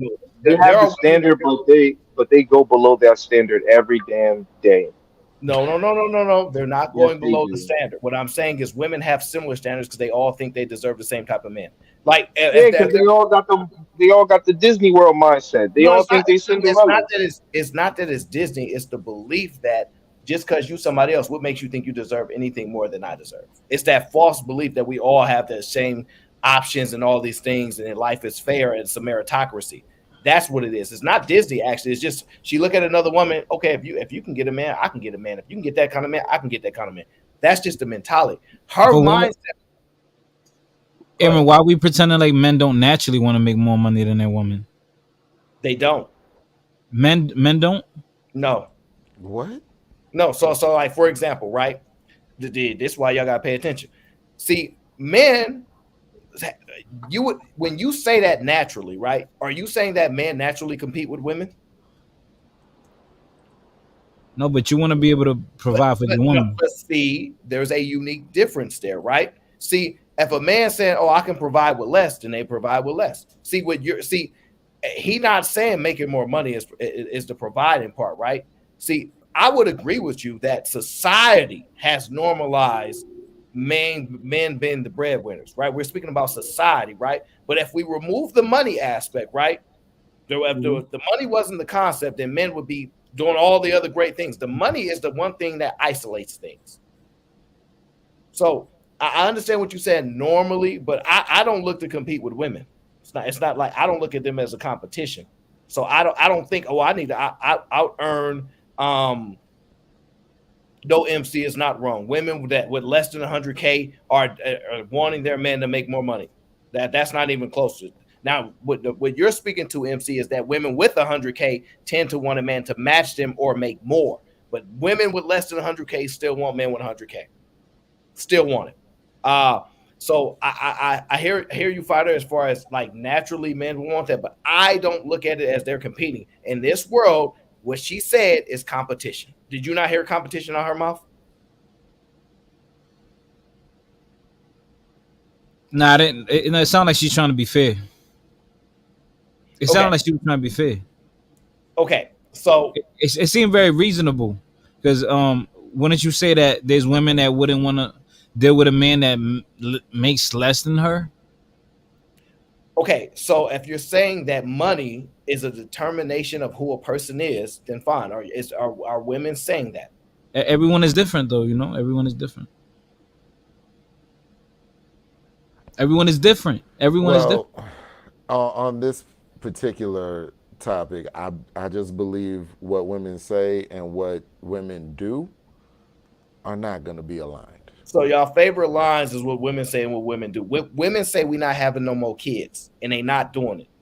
So what do you? So they are actually doing Exactly. it. So then it's not just what they say and what they do. They're actually doing what they're saying. That's way different. It's two different consequences. Women will lower their standards for a guy that they are attracted to a guy that got a little something. Like Heavy Tits just said that her cousin making 45K taking care of the family. Bro, a dude making 50K and she making 100K. If he matched all the other criterias, right? Good around the friends, good No, you around change the good scenario. around good You what change the what I can't scenario. do. What, How I what change she it said all. was her family member, the woman wasn't working, so she's not in a competing stance. So that's not the proper comparison. That woman saying, "I'm getting to I make 100K, and if I find a man and he don't make 100, he makes 60. What I would do is I bring my 60 and be like, yo, we both make 60, and then the other 40 that I got, I'm gonna put to the side. Like, yeah, that's What's all wrong with me." that? What's So wrong with that? so when you say what's wrong with that, right? I'm not Right? necessarily saying that's something wrong with that. But when Okay. she say I'm gonna put my 60 in, what does that mean to you? that she trying to match you. To what degree? Like we gonna put 60K in a checking account, and I'm gonna put my like to what degree? I can't really speak on the degree. I just think that To the what man's she level. means is this. Up to the man's level. No, She's matching. I think more or less what she means is this. Okay, like let's say if we were to move in, she would put some money down. Like let's say if it was like, ah, yeah, we want to move in. We've been together for a year. I want to move in with you. The rent 2,500 to move in is gonna be 7,500. I think what that means is that she'll be like this. Yo, I got 35. That's what I All think right. that means. So I don't interpret it that way, but I'm fine. We all think different. Let me ask you this, right? She's using one component of life, right? Money, right? To make a huge distinction on how she would deal with somebody, right? That's a huge distinction there. Yeah, If he was to come to her and say, look, I'm gonna meet you at the same level of protection, right? You if you swing for me, I swing for you. If he start Yeah. going, if he start going down the line, like I'm gonna meet with the level that you do with me, you think she's going to like that? If I mean, it's not about what she likes though. But It's not about what she likes. it ultimately is what she likes because that's her perspective. You Well, saying then that's when it goes back to her being single. I mean, you move on. Look, at the end of the day, a man should be able to set boundaries too and be like, yo, well, if you want to do this, then I'm gonna do that. That's all you're really saying. Because yo, at the end of the day, like if you tell me, all right, yo, I'm making 100,000, I'm making 50, you gonna go, all right, yo, so we're gonna go half on everything. I might not even want to rock with you. If you're making 100,000, you know what? Pay that whole 7,500 for the, you know what I mean, for us to move in. You know what I mean? Like a man got to be able to do that. I know, like again, society and men and women are peer pressuring men to hold this standard, hold this ground of you got to pay for everything, you got to hold it down. But no, I told y'all before, a woman love her money and her kids. Make her give up some of that bread. If she making 100 G's and because she will do it to the dude that fits all those criterias. He in her box. He having good sex with her. He attractive. He fits all those things. She probably won't even tell him to spend nothing. So All right, if you ain't that guy for her, you move on. let me give you the example, right? Let me give you the example, right? Right. I think MC says, yes, women would prefer that, but that doesn't mean it's a requirement. Okay, fair enough. Grid says mutual ground with no reliance went overhead. And B Rose says protection down 911 slightly faster. They ain't gonna protect you. Listen, the way B Rose speaking about it, then less people would be dying. So let me give you this example. Lee, let me give you this example. Ooh, because you're actually speaking more towards this perspective. You got another video? All right. You know, I stay with videos, brother. That's what I do. Sucks that as black with me, especially being Hey, yo, educated, y'all hit that like button though. you know, a certain amount. The higher you go, the less likely we see y'all, you know, up at the top. So it's like, you mean to tell me there was another black man that was at the top? That's the problem too. Yeah, Like, that's a lot of that is women the are problem. looking for men at the top instead of But no. looking for just a good No, man. because we're not Kiki Palmering ourselves these days. At the end of the day, if I am a woman that's doing well and I have built a certain life for myself, I'm not gonna lie. If you're gonna come into it, I need to know that you're either gonna add to it or be able to help me upkeep it. Same vice versa. Yeah, I but feel like there needs to what be you an mean by asset. adding? Like he has to have the same amount as you, or making the same amount, I or feel- more. I feel, or if he's making less, would you not want? I probably would not, because honestly, Yeah, I've probably been there. I don't think that's foul. I think that is foul. I don't think so because I've been there. Down statistically But for a fact, you're but- knocking down like if you talk about black men, because I know you like the black men. I First do. about black men, you're knocking down probably more than half of black But men. 'Cause why? Not a lot of black men are making over But my $80,000. thing is, once again, but why are you guys putting that on us? You see that? You see that last Crazy. statement? You hear that last statement? Yeah. Why we No, putting but that on her? that's so honest. That's so honest. Oh, I So want that. I want the idea honesty. is I want the our honesty. parents probably, our parents probably was probably earning 30K. Because at the end of the day, like we was coming up hard. A lot of us, we came from Mhm. humble beginnings. So at the end of Mhm. the day, if a woman put her head down, went to college and did whatever she had to do to come Mhm. from a household that was 30K, from a single parent to making 100K, because whatever she was going through gave her ambition to go out and get Mhm. more, of course she's going to want a man that matches that. Now, I understand, I'm understanding that women will have to take some slack because women are now in competition in the workforce. See, there Women you have to go. understand that No, if you have more roles yeah, as CEO as a woman, if you're a CEO as a woman, you took that job from a man because that wasn't a job you Exactly. so what you said was the key. Women and men are in competition now. was, which means So yeah, then you're you making a man compete. not have a job. You said Of what? course, and I'm winning. And I'm winning. So this is the thing. Why would I What want are to you be with a talking man that I'm about? beating? I'm just saying, like, why would I want to be with a man I that mean, I'm yo, beating? look. Y'all So, all mix right, up so Listen, wait, women wait, you wait, said wait, you wait, way. wait, said wait. you said that women are competing, and then y'all want women Oh to no, be I with the heard you. I men heard you that now. they're It just took me. beating. I know. I heard you now. But It just y'all took are a minute. supposed to be better than us. Okay, wait. But we're So beating you. wait. Are men supposed to what about men are supposed to be better than women? Everything. Everything. You're supposed to be taller. You're supposed to be smarter. You're supposed to be stronger. You're supposed to cook better, look better. You're supposed to think better. You're supposed to be more accomplished. You're supposed to have more money. You're supposed to have everything. Everything about you. She should look at you and she should see God. That's the way a woman should look at you. And That's we're the way your supposed to. woman should look at you. Okay, Your woman so should look at you like a man look at God. no. That's the way it's supposed to So be. so that's fine. So when you describe somebody like that, it sounds like you describing somebody above you. Of course. And Okay, I would like to say I don't. wait. So do you understand that if somebody is above you, then you have to accept that you below them? Do you believe women accept that they're below them? Yes. I Like don't believe I women think accept that they're below I men. think women accept some. Well, that's crazy. Do you believe that you below God as a man? Nah, And Aaron, hold up. Don't you that's a believe Aaron, that they no. you don't do. I don't think as they a do. wait. Don't y'all as men believe y'all below God? No, I know we are. That the belief is a different No, thing. yeah, that's a Okay, fact. that's That's what what I'm I. saying.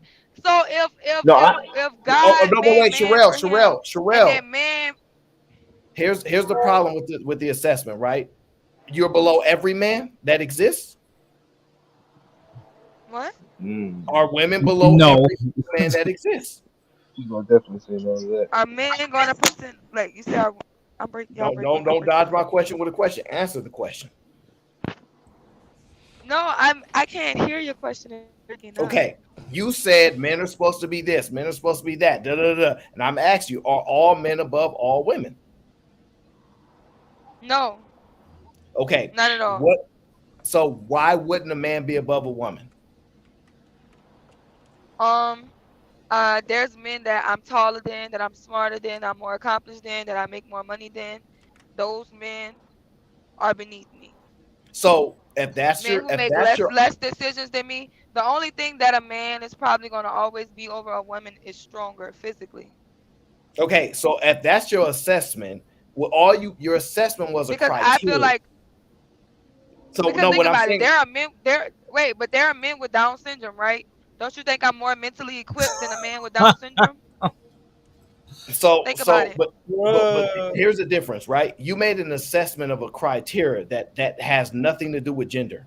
See, you're saying that if that's the case, right? If I can do this, I can do this, I'm above said person. That's not a gender-based thing, but you still have a belief that men are supposed to be above women, but based upon the criteria that you gave, it's just about if I check these boxes or I do these things, I'm above said person that didn't do them. That's not a gender thing.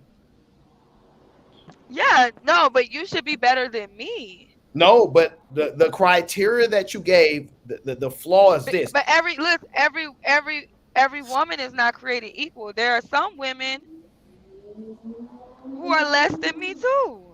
That's not what I said. I'm gonna try this again. The criteria that you gave to be above somebody is a bunch of tangible and accomplishing things which are not gender specific, because unless only a man could get a college degree, if only a man could be more accomplished, if only a man could tell people what to do, then you could say then I could be a there's no way a woman should be above you. But the stuff that you stated are not gender specific, and because they're not, Why do you have this belief that a man should be above a woman? There's no criteria to discuss how a man could be above a woman. Just because they should just be better.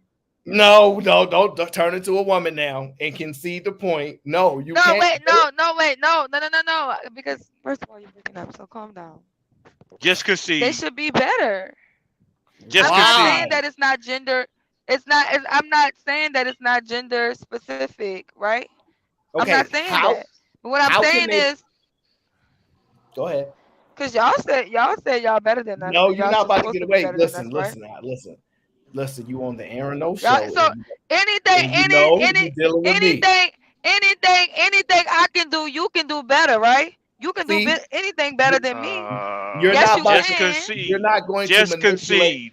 Hold on. You're not going to Why you manipulate screaming, me. John the Baptist? Do you know No, who John the Sherelle Baptist. is? Hold on, John the Baptist. Sit back. You're not about to manipulate me out of this If you point. start doing too much, I'm gonna start doing too much, and it's gonna be a too much fest. I don't need to do too And I'm much. gonna I'm get having. blamed for it. Okay, I don't know what you talk about, so I'm gonna stay focused with me. You were speaking about here. What is something that only men can do that women can't do? That way, men can be better than them. Men are physically stronger.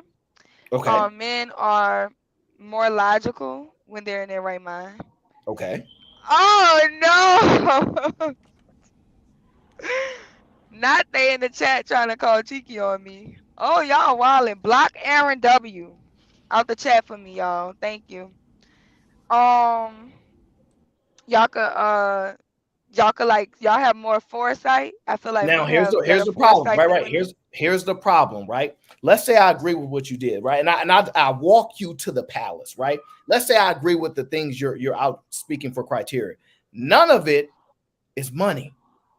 However, in this scenario, she used money to be a difference maker and a factor. But the stuff that you're describing, money can't be involved because every single woman can make just as much money as a man can. They can. So it's not, if money cannot be a factor in this conversation for why men should be better than women. You can speak to the physical aspect. You can even speak to the logical aspect. I would concede you that point. So if you found a man that you're more logical than, I don't think a man that makes more money than me is better than me. I don't know. Wait, I'm then, not gonna factor that in. then hold up. Then what criteria? Then what wait, criteria do you no, use to because make? You said every all man those that's other shorter all than those you and makes other less. Okay, no, sorry. all those other factors matter. It's not just money. You don't think there's people with money that's dumb? Okay, so you speaking to the You don't fact think of that's why would first you of all, think? She just made no, my first of point, all, Aaron. wait, Aaron, she just made my point. The let me 50K finish, dude, because y'all come feel like on y'all now. talking. No, first of all, there are men with money who are on drugs. There are men who are with money who are incompetent. There are men who are money who are abusive. There are men who are money who are addicted to alcohol abuse. What are you talking about? And those type of men don't Okay. need to lead your life regardless of how much money they make anyway. So you can never just take money as the only factor. Wait, but You think that's what somebody she want just to be was with doing. with a Not man having with money. money with a bunch of kids? What are you talking about? Not having money being the only Yeah, go factor. ahead. So Go ahead. Sherelle, y'all everything that all you made just it. described, you outlined. Money shouldn't be the only The factor. one thing that you just outlined, I would use, okay, Elon Musk is an example of a man that you kind of described. But you did say money wouldn't make you think that even more money than you would make you think that a man is better than you. But you just described, like I said, like a Elon Musk. Do you think Elon Musk might be better than you? That nigga's a genius. Of course he's better than me. What are you talking about? this is crazy. This is How is he crazy. not better than me? This man is a genius. No, But because what this makes the criteria wait, of what a man is better than you? guys. I make phenomenal points. I lead I the just said it. Y'all conversation, missed it. and then y'all know what y'all do. Y'all allow people to derail the point and run away from the point because y'all don't grasp the point sometimes. Do y'all not understand that she said men are supposed to be better than women, but describing the reasons initially that would disqualify her point? So she reassessed and said, well, I can talk about physicality and mentality, right? Which removes money, which means she can no longer use money as a factor at all to man Right. being better than a woman. I said it's not the only factor. So what is the factors that make a man better than a woman? If you that's why this money I thing just is named so them. annoying because it's like it can't just be money. Because no, like think about it. Women buy things. I said Hold that on, real it quick. shouldn't just be Let me just say money. this. Okay, right. But a lot of women use money as the main factor, right? So look, think about this for a second. Women like to buy They things more don't. than men. They get Men mad don't when really niggas give a call it shit all the about time. stuff. We only really care about things. We obtain things to look good for women most of the time. But normally, a normal dude would not need as much money as a woman in certain situations because y'all the ones that are consuming most of the products out here, not us. So it's like to just equate, oh, because I make more money than him, this means that he's less than, or this means that he doesn't deserve me. It makes no sense, and it doesn't bring any. And it's like you're not even thinking But of I the didn't true say that. aspect of a man besides his money. Well, you kind of did say that, Sherelle. You kind of Yeah, I did. You know, did. like But what in the I beginning. say? She flipped the argument. AO was about to pin her down when you actually let her back up again. AO can't do nothing with me. She was I've already did, look. Look at I that only face. looked at JJ Carver in the chat. That's my brother. He's the only person that I need to know that understands where I'm at in these conversations. And as long as JJ understand me, I ain't gonna even overly prove it, right? Because people that understand, they JJ, you going understand. against me? See, Sherelle, you trying to turn men against each other? You trying to weaponize men against each other? You not on my side? Now you trying to work Aaron?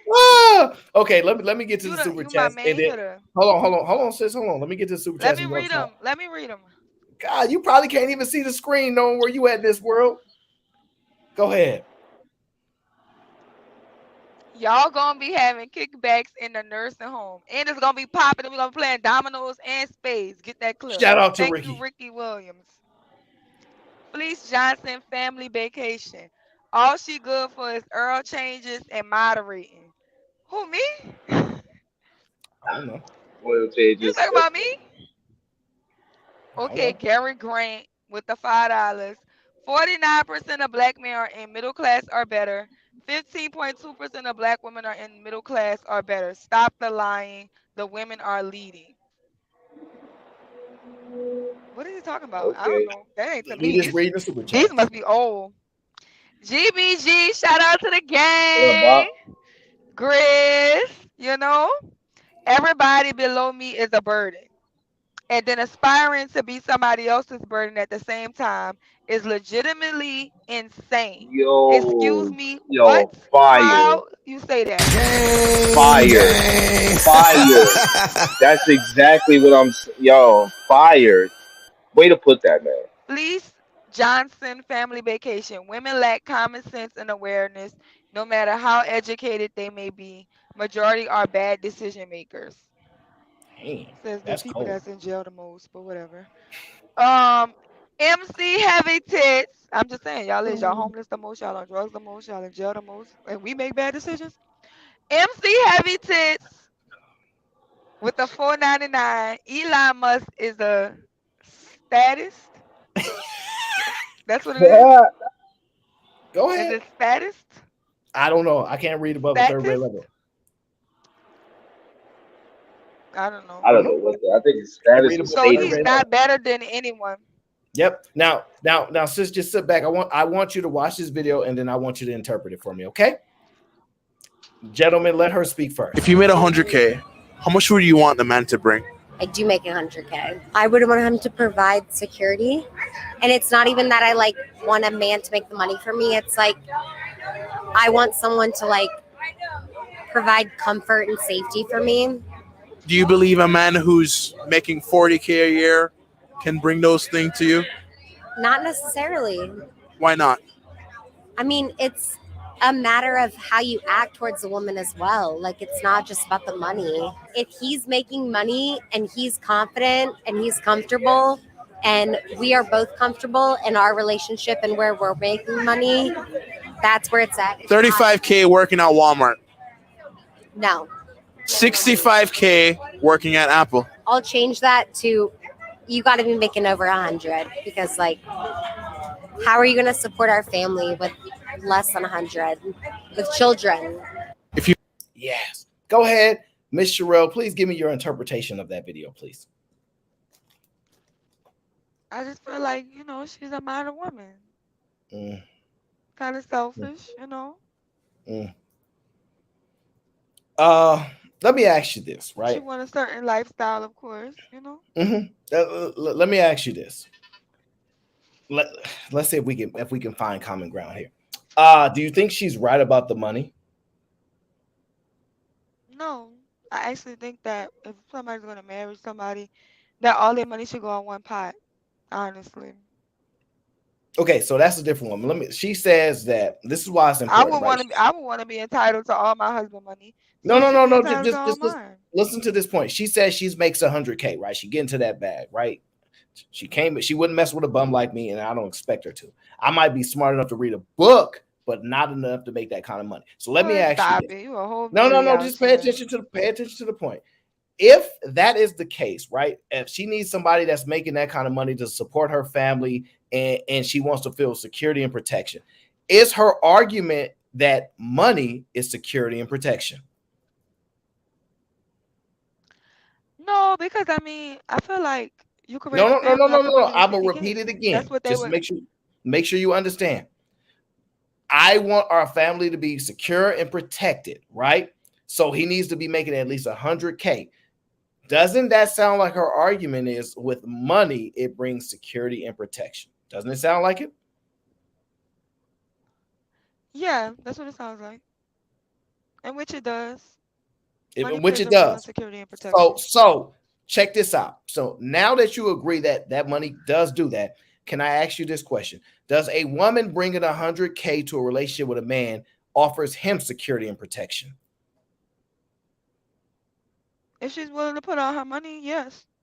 So you're saying a woman Because can bring because you're saying a woman can bring money to a man and give him security and protection by her giving him her money. yes. Hmm. Because my 100K is gonna dictate you living in a better neighborhood, you living in a safer neighborhood. So if Yeah, you of all think course. about this, if you already making 150K on your own, that means all right. I'm gonna simplify it. Let's say a woman is already living on her own and has her own job, like I mean her own apartment, whatever the case. She's single, right? She makes 100K, right? She wants a man to match her. That's 100K and 100K. That's 200K. Let's say then she gets a promotion and she makes 200K by herself. What does she then need a man for? All the other stuff men provide. But What you mean? no, listen. She already makes enough money to protect him and herself. So if she's saying the money that the other 100K would provide for the family and all these things, if she makes 200K, what the hell does she need a man for?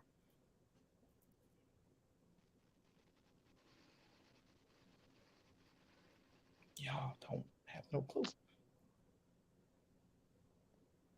I'm not gonna lie. My service is bad. I hear none of that. I'm really not doing bad. My service is just bad.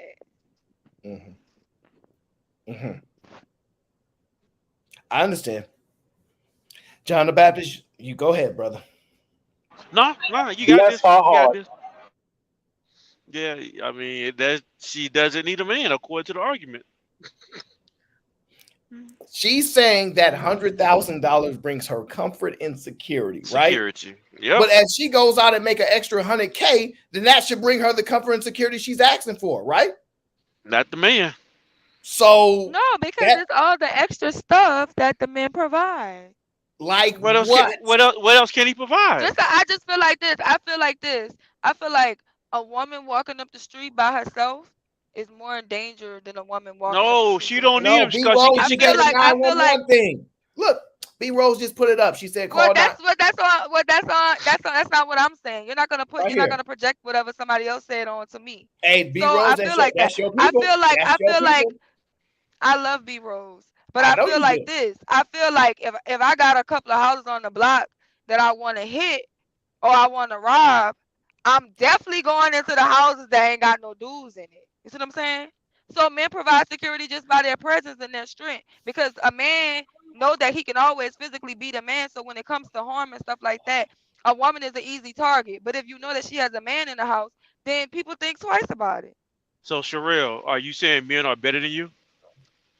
Yeah, men on their purpose for the most part. Yeah. Oh my, I I back mean, down. not crackheads and homeless men, and you know what I'm saying? Like, no, not every man, because some men are lost and confused out here. But for the most part, yeah, men are better than women. What's wrong with that? Okay. Sherelle's my sister, so I'm only gonna beat it down so much. I'm saying like, what, how are men not better than women? They're faster, they're stronger, they be smarter, they make more money. Like, what stats are they showing that we're just like that women are better Aaron, than men? Aaron, I got a GED, right? Uh-huh. So you got to help me out on this one. I shall. Can you argue two arguments at the same time? Can you argue both sides of an argument? I can. No. Okay, so it's possible to do it. Okay, all right. I can't do it. Yeah, I'm really good at that. I'm learning not to do it though. When did I ever? You saying I'm arguing both sides? When did I ever I say didn't. that No, women I were better asked than Aaron. men? I asked Aaron a question.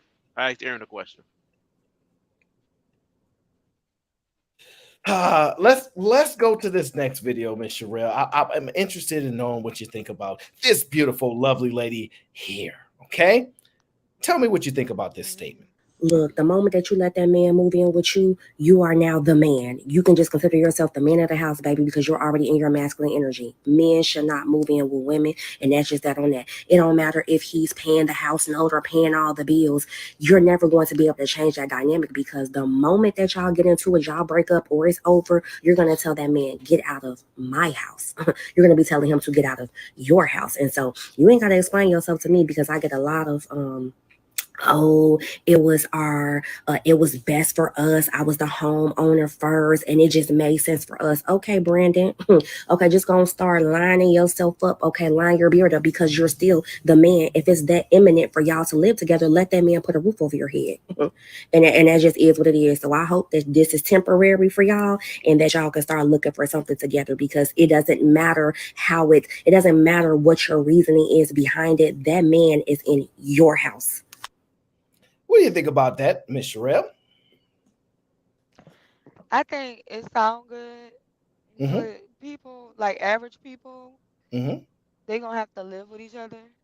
So it is what it is. So if I have the house first, then he gotta live with me. As long as he doing his part, then that's okay. I honestly do think that women abuse the fuck out of power, though. Don't get me wrong. So I definitely think the majority of women will put men in position. So every time a man makes her mad, she will be like, "Get out of my house, 'cause this is my shit." And yeah, but I think women with power abuse it, definitely. And I guess because they're not used to having power. But I don't know what it could be. But I definitely know women will abuse their power. If you driving a woman car and you living in her house, oh, she is definitely gonna hold that over your head like a mother. For the most part, most women. I'm not saying they ain't got an anomaly out there, but for the most part, I do think she gonna be on some get out. You know why it's such an interesting video to me, right? Because it gives me a level of insight that I already have, right? For example, the fact that women are more comfortable with letting a man be the so-called man, or letting a man provide the house. She said, the first time y'all break up, you're going to tell him, get out of my house. So that means she would rather the opposite exist, and the man can tell you to get out of his house. But that also would make me believe that she don't even think men act like that. So that's why she okay with it. Men don't act like men. Go ahead. Men are way more nicer. What, a man will sleep on the floor at the house he pay bills at, that is his house. If his wife be like, you going on the sofa, that man will go on the sofa. A man will let you he will let you put him out his own damn house. Not no woman though. Men are way nicer with that.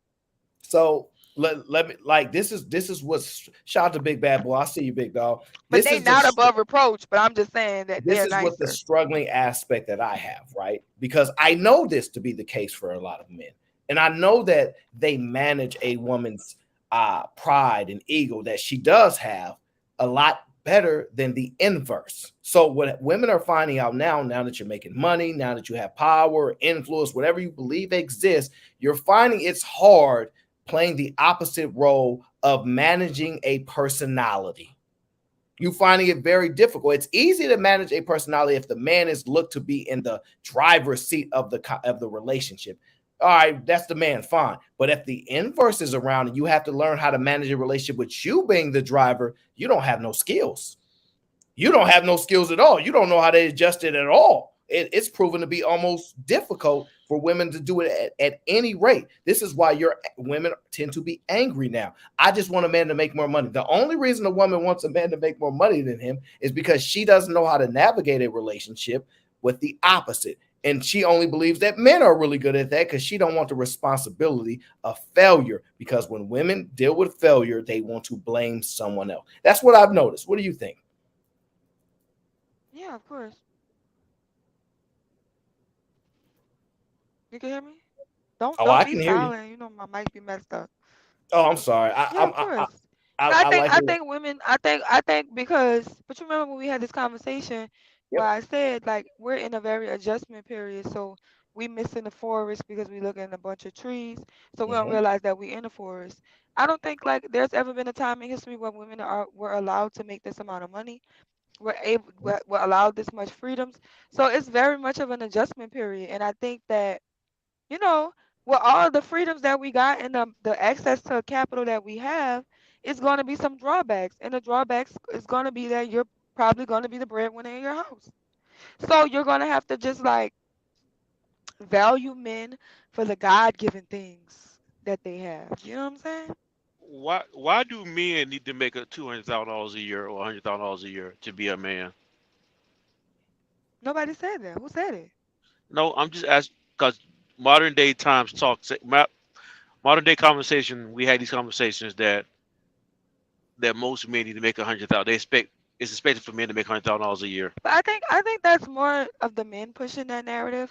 And like I'm just like knowing that the number one employer in America is Walmart, and I know that Walmart isn't paying majority of their employers 100K. So I really don't think that that's the status. I think that So that's you think, bullshit. That people so like you to. think, It's a so pipe you dream. think men, so sure, you think men actually expect other men to make $100,000 a year. You think men expect other men to make that. I think men definitely invalidate other men when they don't make amount of money. And I think that women are picking right up with that bullshit that those top dog men were spreading. Like, oh, you gonna let the big baller men tell you, oh, you better get you a man of a baller. He better pay all these bills. Like, girl, that man is talking shit. They're not marrying you. You better work with what you could get. Cause So I'm gonna if tell you something. I pay big girl taxes. Y'all don't. A lot of y'all don't make over 100K, or my big girl taxes wouldn't be so much. You know what I'm saying? I be paying little taxes because I be making what the majority of people make. The majority of y'all don't make over 100K. That's bullshit. That's a lie. That's a fallacy. That's an online talking point. yeah, most men don't make over $100,000. That's a true statement. Most people in America Correct. I don't would make agree. it. Correct. Correct. That's a true statement. But why? But why is it expected for men to make it? And when men do make it, what do they do with it? I What do just they? think, If to be and the honest, I money just think and that's the a money. number they Second like part. to throw out. Second part of the question is no amount of money he does make, whatever the amount of money he does make, what does he do with it? Yeah, What that's does what I'm most saying. Like, who what do cares most about what men do with it? a man make a lot of money and he want to take care of a family. Okay, so now when a woman makes a lot of money, what does she do with it? She want to go to brunch in Turks and Caicos and buy So her how does children it? Jordans. So how does it benefit? How does it benefit society for women to make it and men not to make it?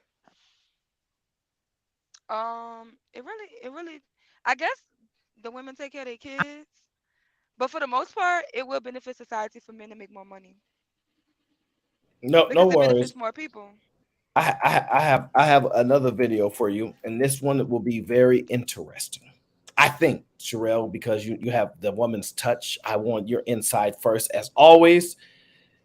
I'm not a relationship guru or any of that, but I understand people. And one of the things that I understand the male ego completely, right? Well, not completely, but to a certain Enough, degree. yeah. Yeah. And so one of the things that I learned is to plant the seed in the man so that it's our idea. At the end of the day, do we I'm want to be, uncomfortable. do we want to be right or do we want to be Yeah. happy? I want no I seed will planted in plant me. the seed of what I want to grow.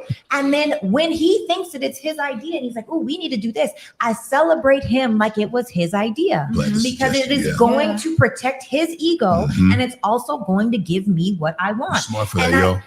it's not me. I learned that from my mom. And I do that inside of business. I do that inside of relationships and not in a way of manipulation, although technically it is manipulation, but it's manipulation for what is best, right? So if I know that my man can't hear information for me to say, hey, you need to do this way, I'm just gently going to plant a seed over here. And another thing I feel like for me, and this is just me thinking out loud because of what I've been experiencing most recently,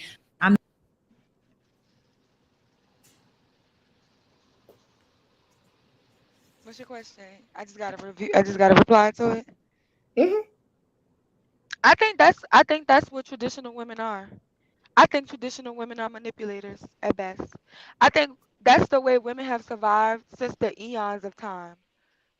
Being docile, planting seeds, being like, you know, saying things and giving ideas, but not making a man feel like, you know how in the 48 laws of power they're like you're never supposed to outshine your master?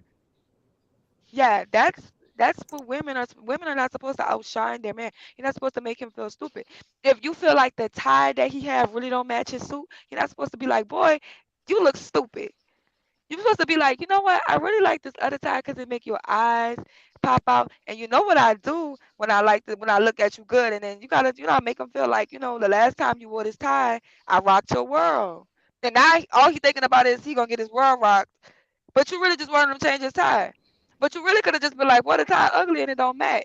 But that would have made him feel some type of way. And I think women do that a lot. I think women placate two men's ego all the time. I think that's a traditional woman thing. Gosh, what The is that? power of suggestion. That's how I hear it. The power of suggestion. What is that? That is Wardy Max loud mic. And background noise. Do you think that's the proper way to do things though? Like, do you think women should Yeah, do that? I think that women should be, you know what I always say, I am for you and cheeky. I'm your muse, just the inspiration.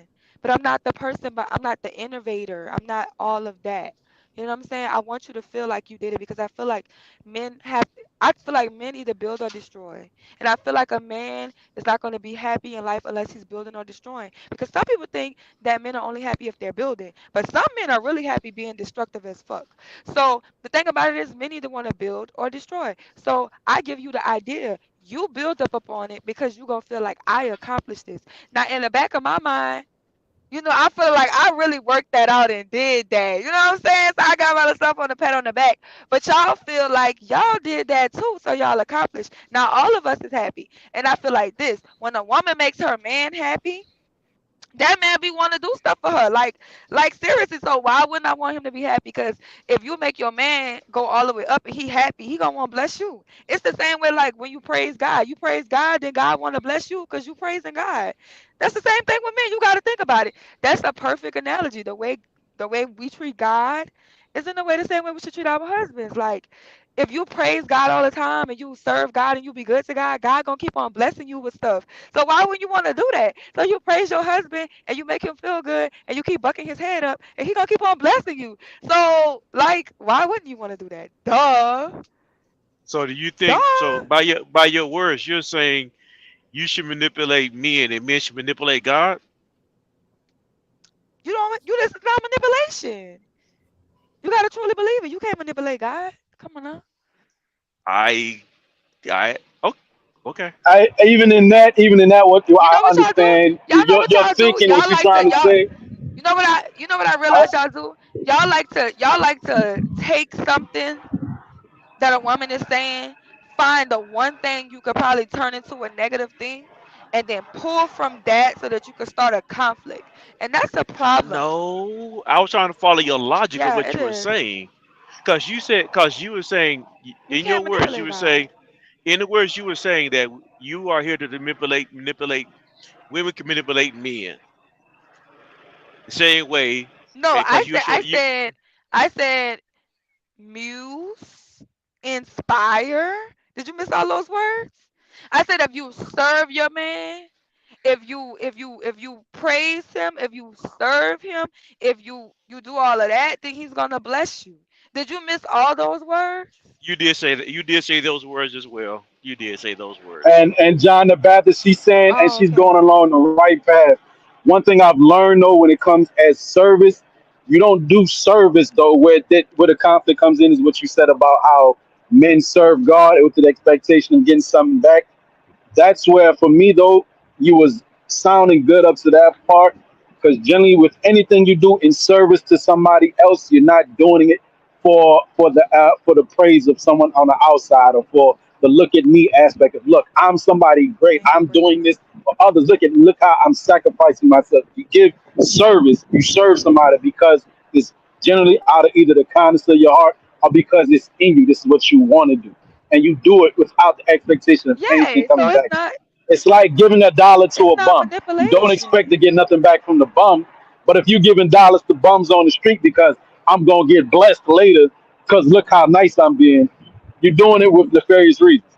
That's where the correlation with what you say with God don't might not align with a lot of people. Like, no, you believe in No, God and you okay, serve God, it don't yeah, you matter. know your life gonna be blessed, but But you know something else? not with an I ulterior think motive. that I think that y'all have a negative connotation on manipulate, and I don't think that manipulate is a bad thing or an evil word.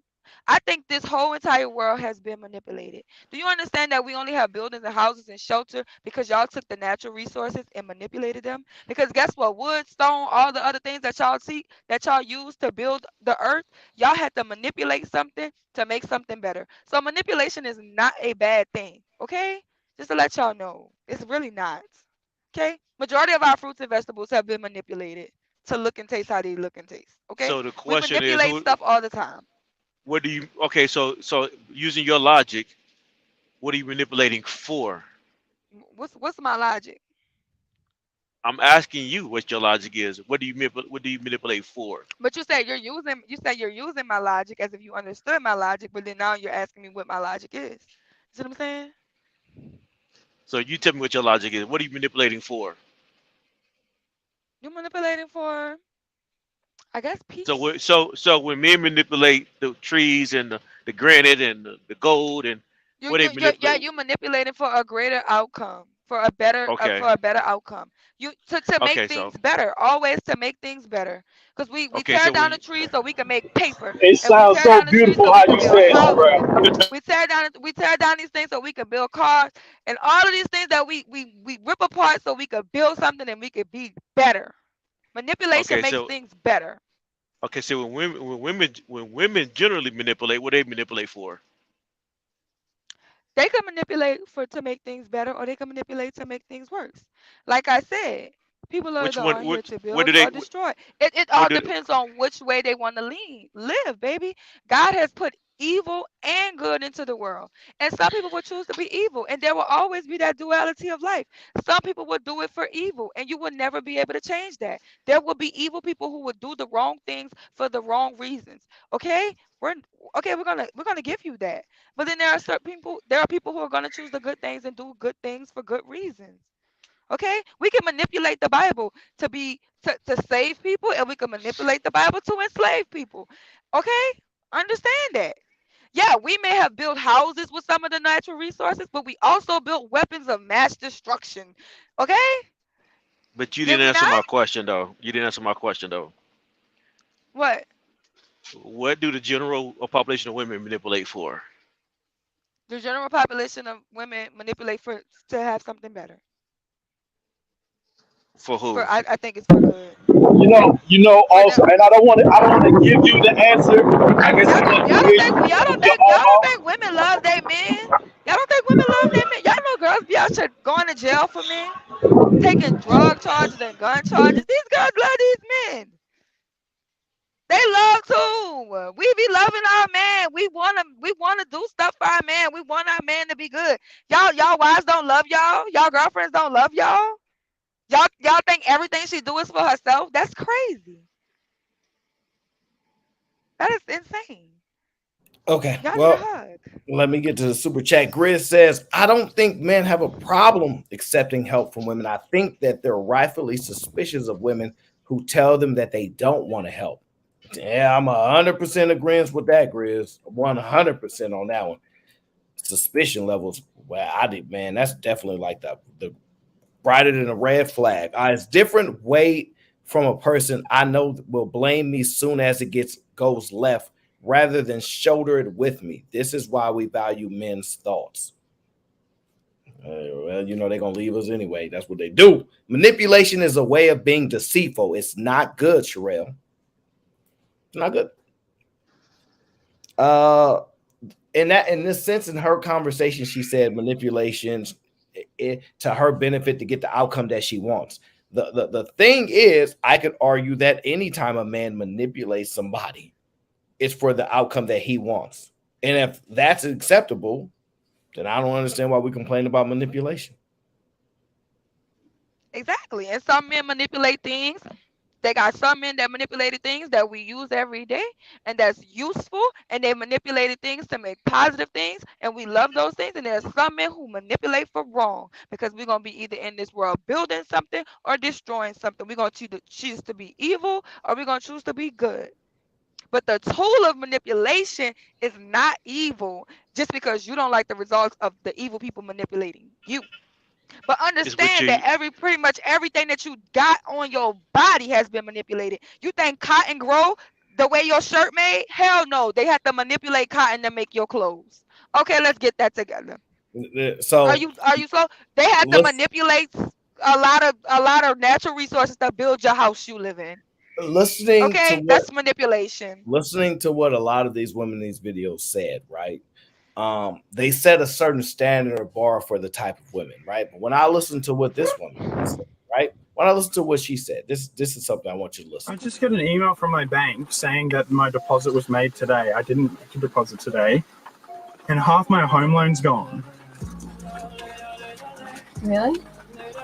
What? I did not make that. What? Did someone accidentally put money into my home loan? Not accidentally. Well, I didn't do this. I don't know what's going on. What? It was me.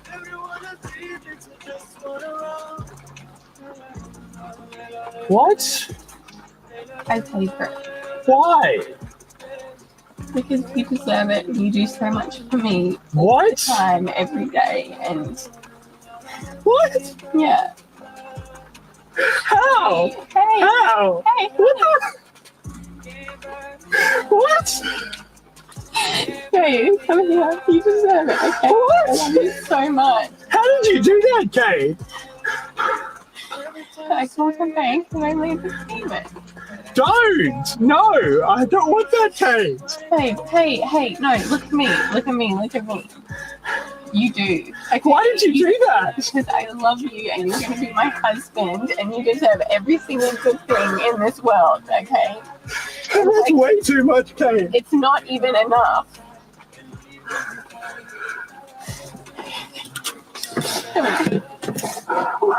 Oh, I love you, okay? I just...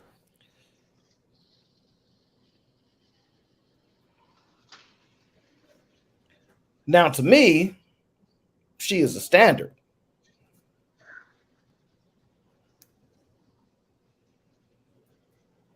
Okay. What's wrong with it? The question is not what's wrong. That's her husband, right? They're not married yet. That's her husband? No, they're not married yet. Yeah, okay. She got the money to pay off his mortgage. You think if I had the money, I would pay off your mortgage if I had the money. You know that? I'm not talking about you because I know you, and so don't make it personal. I want you to understand this. We had one lady saying they were having a conversation. She said, I want my husband to buy my house because I want to be able to say my husband bought a house. That's one. That's just one. Now, and then we had another lady saying, which everyone was defending, which was this.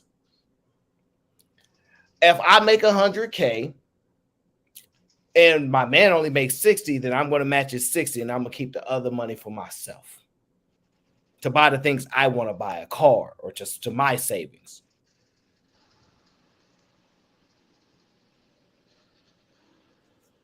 Do you see I the vast understand that. I'm not saying that these women are selfish. I'm not saying that these women are selfish. They're very selfish and they're loud and they're proud about being selfish. Okay, that just lets you know who not to deal with. But you're not gonna change their selfishness. If that selfishness is in their heart, then they're just selfish people. And you gotta move on with that. But if that don't mean that there's no generous women in the world. There are selfish men in the world. That don't mean that there's not no generous men in the Did world. you see his That reaction? ideology that they passing on is, I think, problematic. Very problematic because I think they're passing it on to the masses, and I think the masses won't be able to handle that. Because I think the people at the top are constantly spreading messages to the people at the bottom, and guess what? Nine times out of 10, woman, you make 30K and you just met a man that make 45K, and y'all need to put that income together to do everything that y'all need to do to survive. That's just how it is in America, baby. Inflation is real. That's You're not a top percent earner. Like, I'm telling you, they not earning top percent. You know that people at the top percent, we get taxed at a different percentage because the majority of people don't make the same amount of money we make. I know y'all don't make that much money. Y'all lying. It's like literally like 11% of women make over 100K a year. Do you know that? 11 out of 350 million people in this country. So it's not that our lack of understanding of the numbers. What it is the difference of how the numbers are impacting people. So, for example, right? Yes, you're right about the percentages. Grizz says, "Show me the black equivalent and not Dubai." Sherelle gives me hope for the world. Yeah, but there's only one Sherelle, so there ain't gonna be a lot of hope. Wait, Ari bought Ariana Fletcher. She bought her boyfriend 10 football acres of land. Yep. Cashed out, like fully paid out. After But buying him a Ari Fletcher Maybach is that drive also, itself. I don't know what Ari Fletcher does, but Ari Fletcher also is a woman in a different tax bracket than the average woman too. Yeah, She's that's what dealing I'm with a saying. Like, dude, and women, she's dealing with a dude who makes way more than she does. I guess that was a way of her trying to show her value to him. and okay, You know what I'm saying? when she bought him that Maybach, right? When she bought him that Maybach, what was he doing? He was on the ground. He's a grown gangster. He was on the ground crying, talking about how every woman he had ever dealt with in his life of 36 years had never even bought him a Vienna sausages for his birthday. So it wasn't like he was just coming across women that was even willing to do anything for him. That just make the point. I believe that a woman is gonna step for her man. Like, and they got some women that's gonna be selfish because they got some women that's gonna get with a rich nigga and feel like she ain't never gotta buy nothing or do nothing at all. Thank you. I want to hear that step part, right? I don't want to hear I'm gonna put my 60 in and I'm gonna stash my 40. Now, like the just That's going dumb into, because you losing. Like, why would I want my man to lose? If this is the leader of the team, why would I want to lose? That's like saying, oh, the quarterback is the leader of the team, but I ain't gonna protect him. I ain't gonna watch the pocket. I ain't gonna block for him. Like, what are you talking about? If your quarterback get hurt, nigga, we gonna lose for the whole season. no, because Second leg quarterbacks be sad as shit. because of I mean, sometimes the backup quarterback like Brock Purdy do be coming in and doing better work. I'm just saying. Sometimes, but Besides me, sometimes. How many teams do we have with a second leg quarterback is just a beast? Y'all not gonna protect Tom Brady? You stupid. You're not protecting Aaron Rodgers? You stupid. Cause you gonna make the whole team.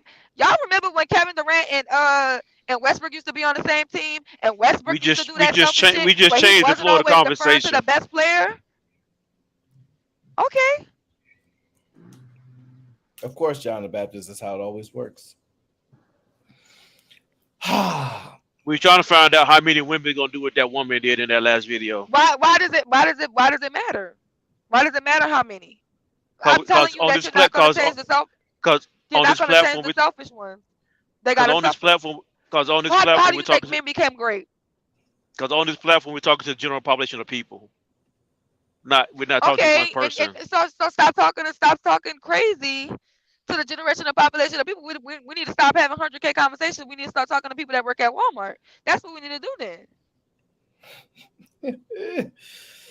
That's what we need to do then, because I bet you, you're not gonna go to any Walmart and ask any of them damn cashiers or them girls bagging groceries or them ones working in the thing. Ask them what they need a man to make, and ain't none of them gonna open up their mouth and say they need a nigga that makes 250K.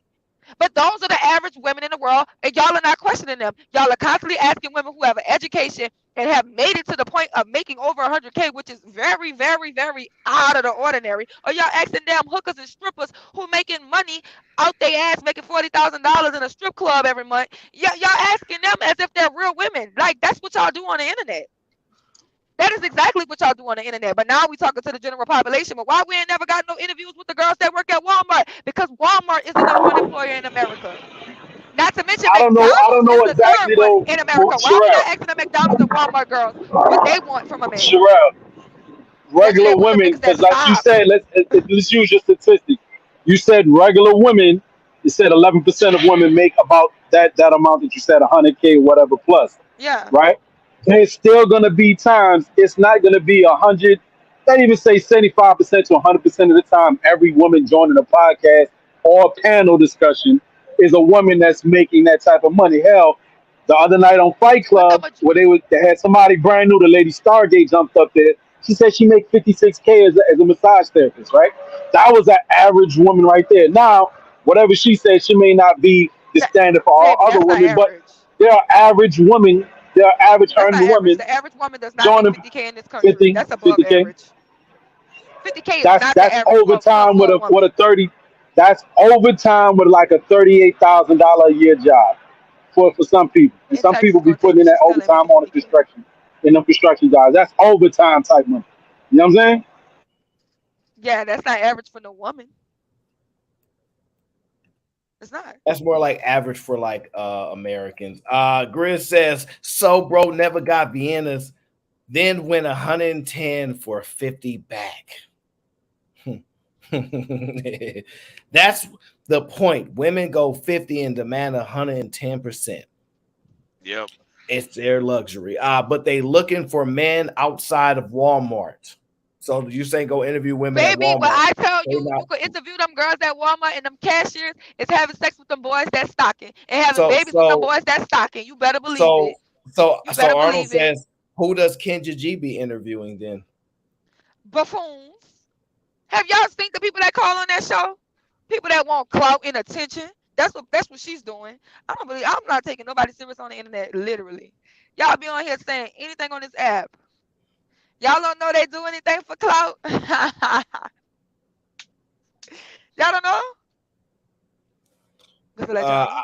I don't know this cloud stuff. It's Apparently they do anything for her. I don't know. I guess people can do whatever they want. It's just I don't know. I don't know. I think women are entitled, right? Um because we've all been sold that dream of men protect, serve, provide, all that, right?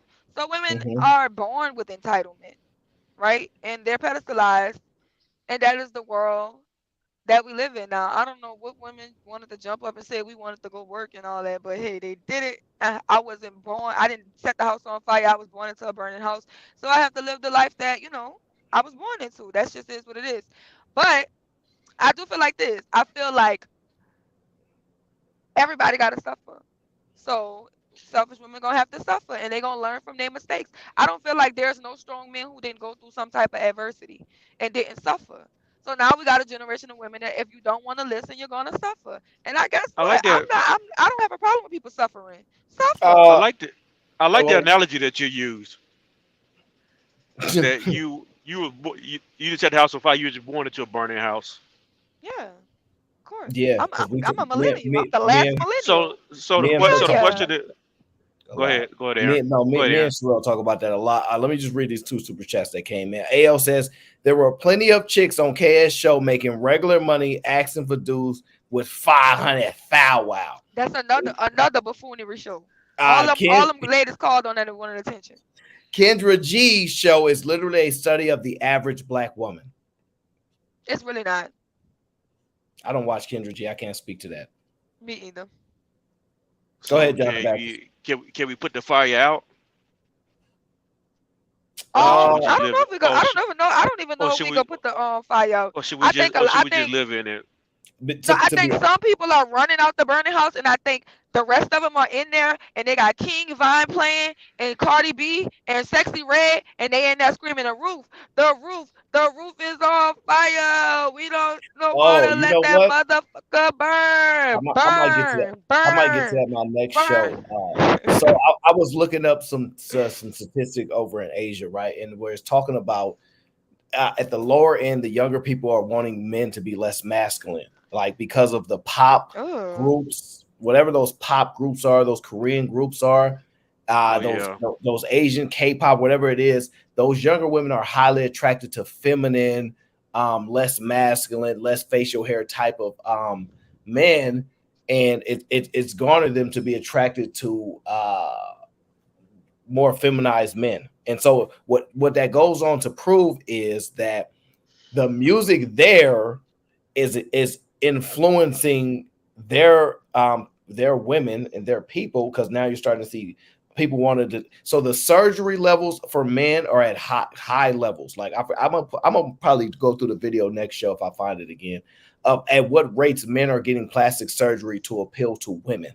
Because it's actually quite interesting, but I think this younger generation is different. JJ said that's a Korean thing. It is, but it's simmering over. It's simmering over, and they are attracted to women.